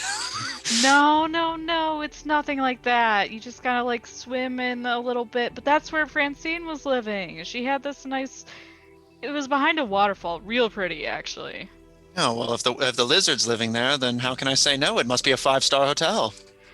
We slept there. It might have been stone, but you know. And your standards are incredibly high, as we all know. Look, it wasn't as good as your couch, but not everywhere can be. I have no room to talk. I'll give it a look, if I can find it. I've never been very good at these sorts of things. And, It's alright. It's Is not like Veilbright- you can hide from me anyway. So maybe I'll come find you. If you think it might be safe, maybe I'll return to Veilbright for a bit. I don't think that's safe. I understand. In that case, I'll make my way back to Jor, do some exploring, and... She kind of takes a moment to steady herself, almost like she's kind of having that internal, am I really sure I want to say this before saying it moment. Maybe when I get back, I was thinking of talking to Dr. Ulysses and Polly and seeing if maybe they can teach me to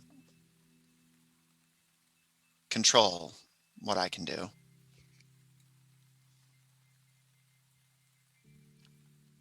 That's a good idea. I know you all said that you plan to take the magic away from people like us and put it back in that poor gnome's family where it belongs, in the swamps of the north and south. But from the sounds of it, before then, there's going to be a lot of fighting. Yeah. A lot of fighting. I know you said that I didn't have to fight and that you would be fine just having me as a doctor in case one of you got injured, but... And she kind of rubs at her neck where her hair originally would have covered, and...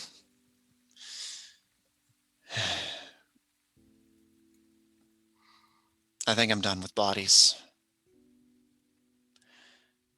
I want to change something, make a difference. That means whenever this priest thing wakes back up, well, 2 vermin things are better than 1. Yeah?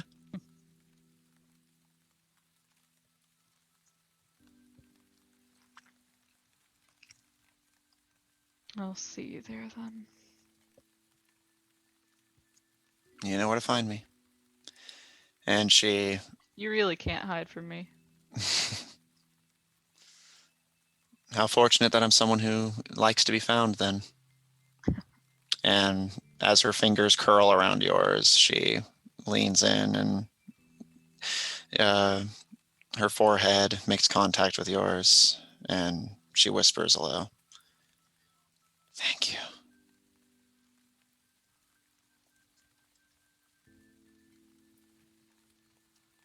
You didn't need me for this, but I'm glad I was here anyway.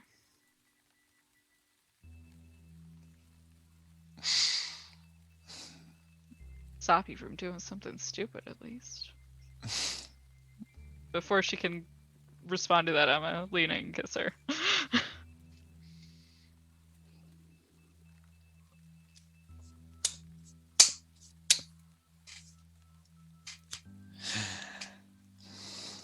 The 2 of you share a passionate kiss. And as soon as you part from each other, there's a kind of from nearby as Tails. Yeah, whatever. You knew it was gonna happen. Okay. That doesn't mean I wasn't rooting for you. Oh. Fuck you too. Okay. Let's go back.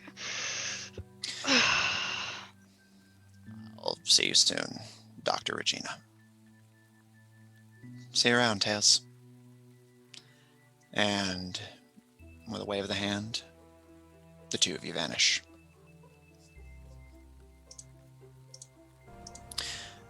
Utaka, the first thing you're made very aware of after the warmth you just felt and the natural humid air of the swamp and Regina's body heat and warmth is freezing cold of the snow of Jor. And kind of taking a look around irritably, you don't see anyone. Griaz, Gaheris, Avron, and Israel, as well as most of your allies, appear to be gone. All you can see is the various undercommon of Jor kind of tersely cohabitating with the retinues of the royals who had come. Fuck. Why does there have to be snow? Yeah, I think you already know the answer to that, Utaka. Ugh. In my Strangle that fucking guy. In my defense, you went off course. Anyway, I should be getting out of here before things resume, and I was promised a nap. Yeah. If you Get need back there, don't let anyone find you. I won't even tell them where you are. If you need anything else from me, please hesitate to ask. And with that, he vanishes. And standing behind him, you see a figure you don't recognize, who's just kind of looking at you curiously. What do they look like, Matt? Well, I'd be happy to describe them for you. Gee golly whiz. You see this, like, kind of... Is this evil Melvin? Just, hello guys, I finally caught back up with you. You see this kind of hunched over, wrinkled and withered crone of a woman. Her skin is kind of unsightly and blotchy, warts and moles dotting it. Her fingers are long and skinny and have these long talon-like nails. And she smiles at you, and you can see her mouth has sharp, blackened teeth, and you can smell her breath as this, like, nauseous, like, almost poisonous smell. Her hair is long and frayed and kind of rings her face, and her whole face is kind of creased, almost as if she was caught in a compressor. And her face is, like, again, compressed and slender, but the eyes specifically have this air of, like, shiny slyness to them. Her clothes, however, despite her kind of decrepit appearance, her clothes are actually very fine. You can see she has this long black cloak that ends in this almost like Batwing-esque spread on the ground around her.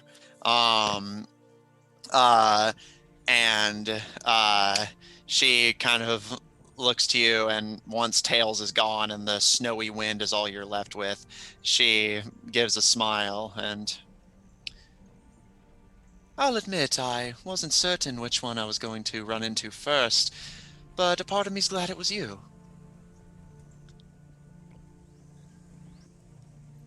And why me? Because if it was Kriaz, I'd be accused of favoritism or bias. I feel like Israel would find my appearance unsightly, and frankly, I'm concerned what reaction Gaheris would have to me. Ivron, I think, would be rather respectful, but... He always is. You're someone who I feel will speak to me as an equal, regardless of who I am. That's something I've come to appreciate in my position. And who are you? She extends a wrinkled, talon-nailed hand to you, and I suspect you already know the answer to that, don't you? And do you can see I her... with my insight of 22? Do I? Because I's the player. I'm like, huh? I'll say, yeah, with an insight 22, this is somebody powerful, and she clearly knows who all of you are. So you suspect it's one of the politicians. The fact that she would be accused of favoritism or bias for meeting with Griaz first narrows down your options. Okay, so which one is over there? They showed me the map. Which area was that? The only politician who's attending this meeting that is an ally of Bugbears would be Lady Onvile, the dragon. My brain either went there, or this was Ninkelum, like in...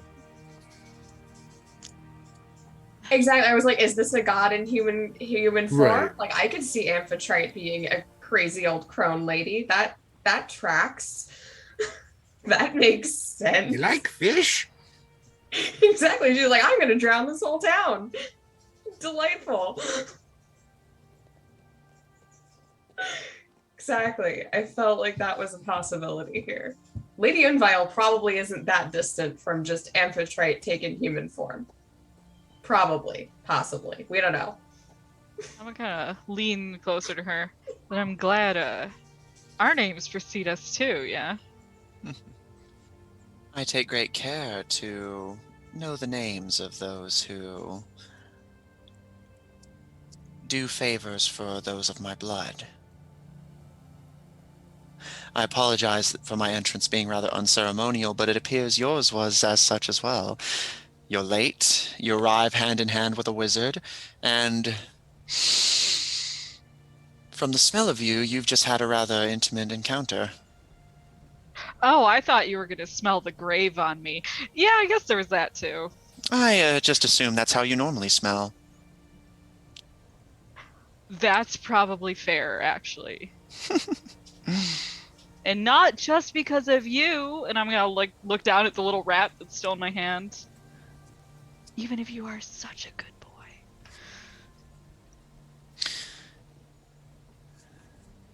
It's a pleasure to meet you face to face, Agent Utaka.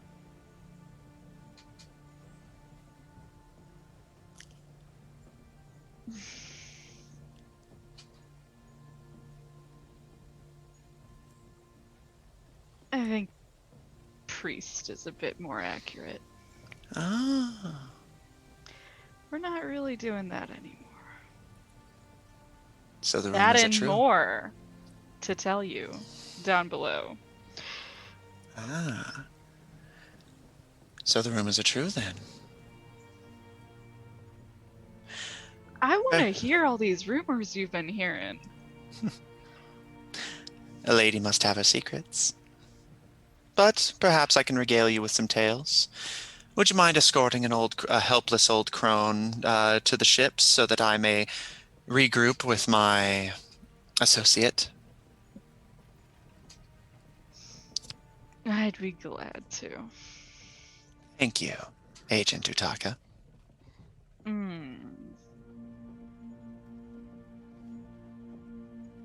No problem, my lord.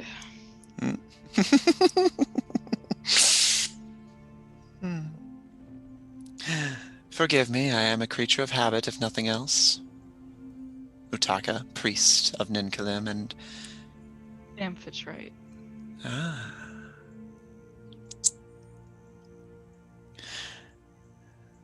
And as the two of you start walking, she just kind of talks almost casually. Everything she says is so friendly and normal, despite carrying this weight of potentially ages of knowledge and wisdom. You're not the only Amphitrite worshipper in these regions. There's a pirate hunter who patrols the western coast, who is a very devout worshipper. Huh. I hadn't heard of them yet. I But suppose you wouldn't between have. you and me, they're not the only other either. Someone else new in the lands. Are they... She. Should I be concerned?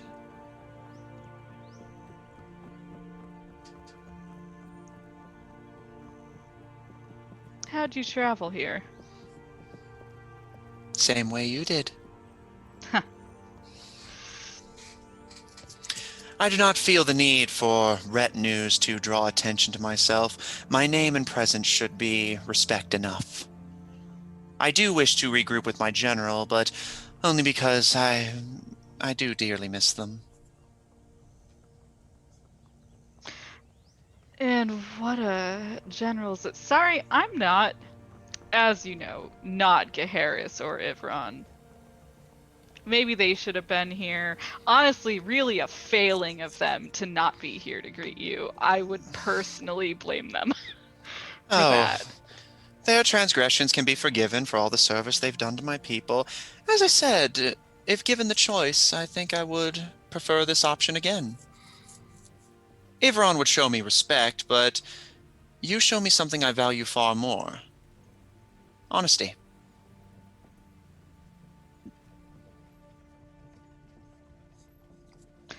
Well, we're gonna have to brave the sea to get down there. No, So, I may hope you be... haven't upset Amphitrite anytime recently. Not that I'm aware. I may be but a defenseless old woman, but I'm sure I can make it to the docks just fine, as long as I have a strapping and handsome young guide to help me along. I will intentionally flip my hair around. If I may ask, do you know what I am? I gotta guess. Are you afraid? No. Good. I would rather fear of me be earned rather than assumed. All due respect, lady. There ain't much I'm afraid of after coming out of Nightmare. I suppose that stands to reason. You braved the very dimension of nightmares itself. You faced fear incarnate, and your mind remains intact, as well as your spirit and body. But something my general taught me. Fear is not a failing. Some fears are quite rational. It is when we let irrational fears guide our judgment that things begin to take a turn for the vile.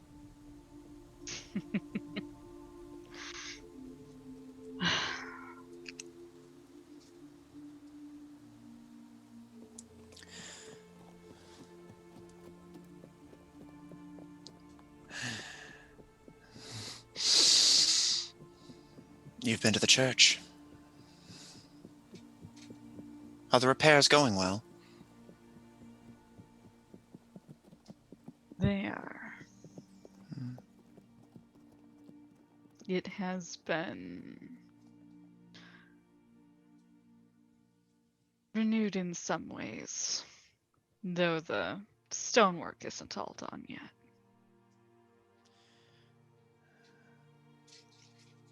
Thank you. A few of my own kin would sneak into the church in disguise to worship in peace. As promised, those of the Undarian Duchy were wise enough to leave them be if they were noticed at all. So you have done me a service, and that is something I appreciate. I do not let favors to me go unrepaid. If any of those kin come down here, there's a place for them here too. Thank you.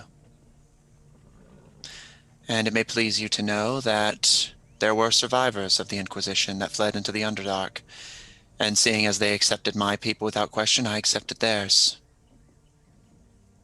I shall inform them that the church is revitalized and that they are free to return safely under my protection as well as yours.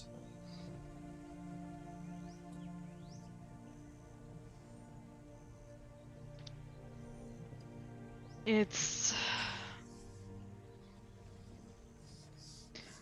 always been a sanctuary, yeah. Well, far too few of those in these times. And she looks, at this point you guys are about halfway through town and getting close to the underling ships. And she gives a smile, and I hope Morgan did not give you too much trouble. Sorry, what name did she just say? Morgan, the bugbear who was leading the attack. Nah, more worried about her friends over there. They were getting a little trigger happy. It's been hard times for us all. I do what I can to keep our baser instincts at bay, but I am but one.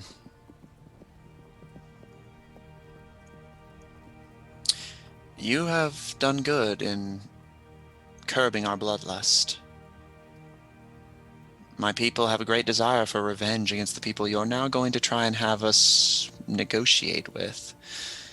You want us to seek peace with those who fundamentally do not see us as equals or even as people. Do you truly believe it can be done? That's what they think, yeah. What do you think, priest of Ninkalim, Utaka?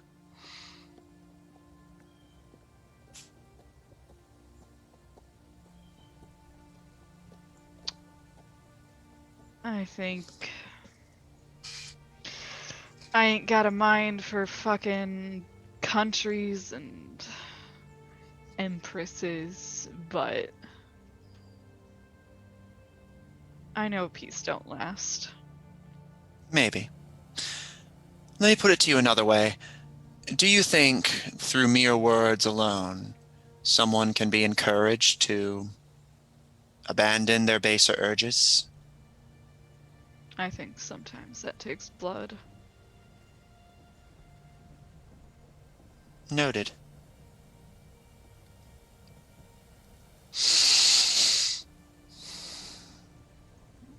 Avron and Israel are coming. I will retrieve Morgan and greet them. What do I have to do to be able to smell them from like 120 feet away? How old are you? 18. Live another few hundred years and maybe you'll... Although, if you're interested in accepting further patronage... Huh? You're already in the service of 2 gods, Utaka. What's one great ancient dragon to the list?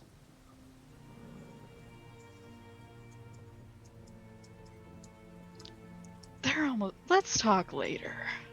Let's put a pin in that. Noted.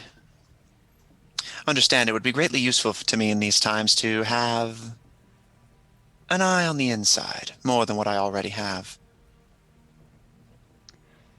Doppelgangers may be good at stealth, but you have an unparalleled talent for what it is you do.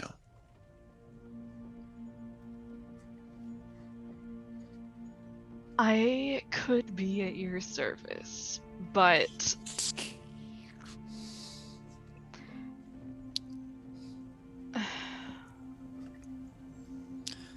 we'll see. I got some other engagements going on. I'm sure you do. As do I at the moment. Now's not the time to be striking up those kind of bargains, I suppose.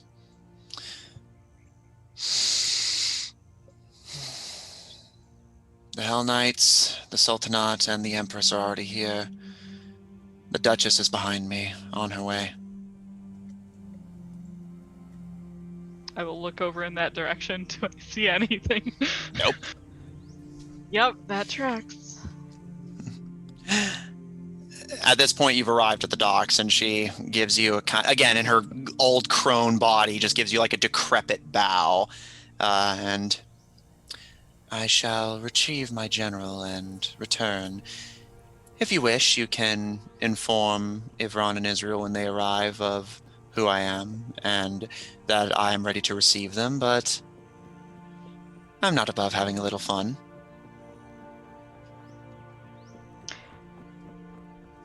I won't say a word.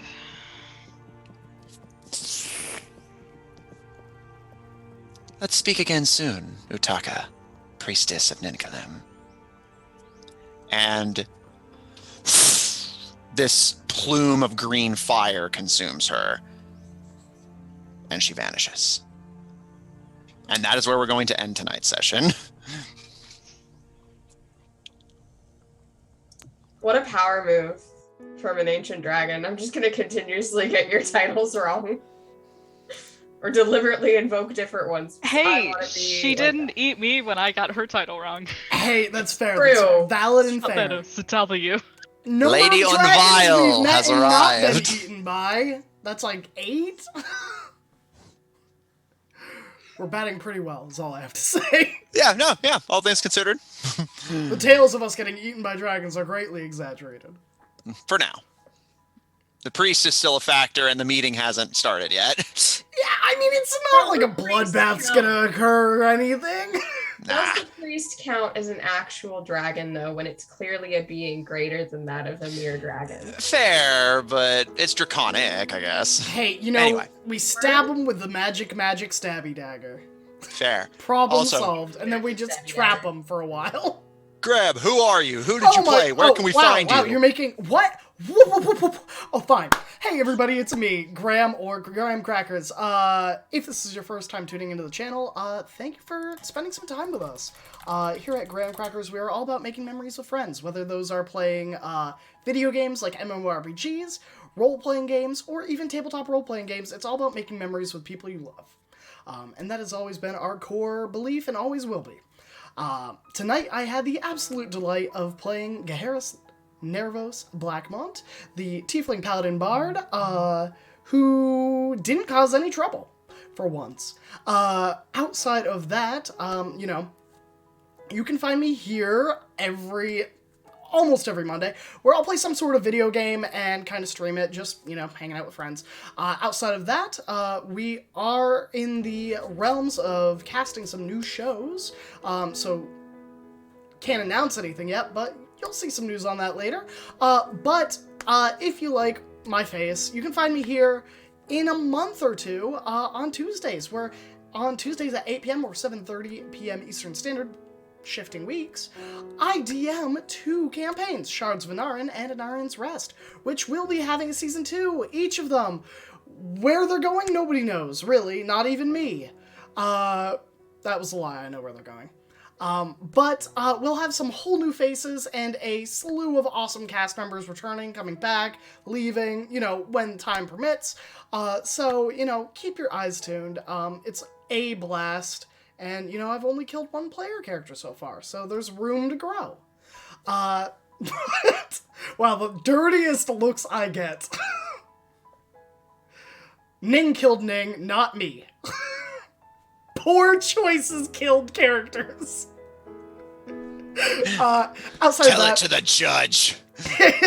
I am the judge in this circumstance. Outside of that, you can find me on Twitter at GrahamCrackers1. So you just slap a 1 in, on Twitch, and you can find me there. I usually post positive affirmations, like saying I love you, and that you're important, and your feelings are valid, and, it's okay to have a bad day, because you know what? You are only human, and we've all been there. And I love you regardless of anything. But I am joined by some phenomenal friends who, have cool projects of their own. So I'd love to know, who are you, where can we find you, and who did you play? Hello, it is I am Kari, and I played Israel, the half-elf Fae Pact Warlock. You can find me here every Friday doing that thing where I played Israel, the Fae Pact half-elf Warlock. And you can also find me here every other Tuesday starting May 3rd for not Shards of Anarian, the other one, Anarian's Rest, where I will be playing Karis, the Tiefling Wizard. Other than that, you can find me potentially on Guild Wars 2, where down in the chat, you will find my player name if you have questions, if you want a buddy, if you just want to show off your kick-ass threads. I'm around. I'm cool. And stuff. So, yeah. But other than that, I don't actually technically exist. I'm merely a figment of your imagination. So I'll leave it to everyone else. Okay, next. Hi, everybody. I'm Derek Sword. Most of my projects are on hold because I just made a move from one side of the country to the other. I won't tell you which, but I will tell you that it's earlier here than it is for everybody else. So I kind of did tell you. Anyway, while I established my life here, most of my stuff isn't going to happen, but it will happen again in the future. That's how time works. We can't get into that right now. We don't have enough of it being time. But for the meantime, you can at least find the stuff that I have done previously, again, time, on several channels, Twitch, YouTube, stuff like that. There's season 1 of Horizon's Call. It's an Oceanic campaign that I DM'd on Eva Sariad's channel. There will be a season 2 in the upcoming months. Again, time. It's everywhere. There's also episodes of Monster Crush. It's a podcast that I do with my friend Heavenly. There's some back episodes you can find wherever podcasts are found. And we talk about different cryptids and creatures that you can smooch. Time not being one of the monsters that you can smooch because it is ineffable. There's plenty of other stuff out there. In the meantime, I am here every Friday until the end of time. Or this campaign, whichever comes first. Love you all. I'll hand it off. PSA, don't kiss the time knife. Just not recommended. You can kiss the time wizard, though. That's how you turn your baby dragon into a 1,000-year-old dragon. yeah, that's how you get an ancient dragon. Someone's got to smooch tails. Yeah. Them's just Yu-Gi-Oh rules. Yeah. I remember that episode. Yeah. Hello, everyone. My name is Jeremy, and I had the privilege of playing with these wonderful folk yet again this week as Lord Ivron Blackmont's Protector Asimar Ocean Paladin. I am Grant Cracker's exclusive. You can't find me anywhere else but here every Friday, 8 p.m. Eastern. I have nothing else going on because I'm a very, very busy lad. but I do my best to be communicative. You can find me various social media sites under Dane Darkstride, my handle. However, again, not a whole lot going on there, so it might not interest you. Anyways, I hope you all had a pleasant evening and enjoyed us doing our thing. Off to the next one. Hey folks, I am Pharaoh. I played Utaka, the Water Genasi cleric rogue of many things, apparently. You can find me here when Shards of Anarian resumes, where I play Sinra Stadermain, a Leonin warlock paladin, who has just had some of her family brought back from the dead, and maybe there's gonna be a war with gnolls. I don't know. She's about to go crazy. Tune in and see what manner of shenanigans we get up to. Other than that, find me here on the Fridays that people show up and we play. On those days, I am here. And I believe that leaves me. I was Matt, your DM. I played everyone else. If you want to see more of my DMing, tune in Mondays and Tuesdays at 7 o'clock Central Daylight Time on the Odd Tornado Productions Twitch and YouTube channels. On Mondays, we stream the campaign Under Locks and Keys, featuring a party of globe-trotting treasure hunters who are trying to assemble the artifacts of the gods to unlock valuable treasure, terrible curse, preserved body of a second age warlord, one of them. They are currently fighting on a pirate ship to get the Spear of Ares by participating in a tournament where they are forced to fight using first edition D&D rules. Gods help their souls. And on Tuesdays, we stream of Black Ink and Blue Blood, featuring a party of politicians and nobles trying to unravel a political conspiracy in Geharrison Ivron's homeland that threatens to consume the land, if they can just stop stabbing each other in the back long enough. At the moment, they are saving a city that's actually not kind of a stone's throw from the Baradel, and have recently put Ivron's descendant back into power after the Thieves Guild took power of the Baradel away from them. And if you want to see more of my writing and just more of this setting without having to worry about players and crits and such, then check out my webcomic Undercommon on Webtoon and Tapas, taking place in the same campaign setting, featuring one of the first goblins who ever became an adventurer. I think that's about it for me. So, Graham, take us away. Why, thank you, Matt. This is now no problem, Graham. This is Announcer Graham taking to you live. Hello, everyone. It's me again. I know, as if you haven't had enough of me already. Again, it is that time of the week where we have to say goodbye. And goodbyes are always the hardest. But remember, it's not really goodbye, it's just bye for now. Because we'll be back sooner than you think. And, we'll be here with warm smiles, online stream, and, nothing good but positive vibes sending towards you. Times will be tough for peeps, so don't forget to be kind to people in general, wherever you find them. And we will see you soon. We're going to do a little raid. Thank you, everyone who tuned in. Really, from the bottom of my heart, we appreciate seeing each of you in the chat and getting to share stories with you. Because, you make it all possible. So, we are going to raid someone we've never raided before, so this will be fun. We are going to raid Records of the Realms. We're playing D&D. So let's just spam some, let's just tell them, have a good Friday, and we hope the dice are rolling well. And, you know what? Until next time, stay happy, stay healthy, stay hydrated, and we'll see you soon. So, take care of yourself. Until next time.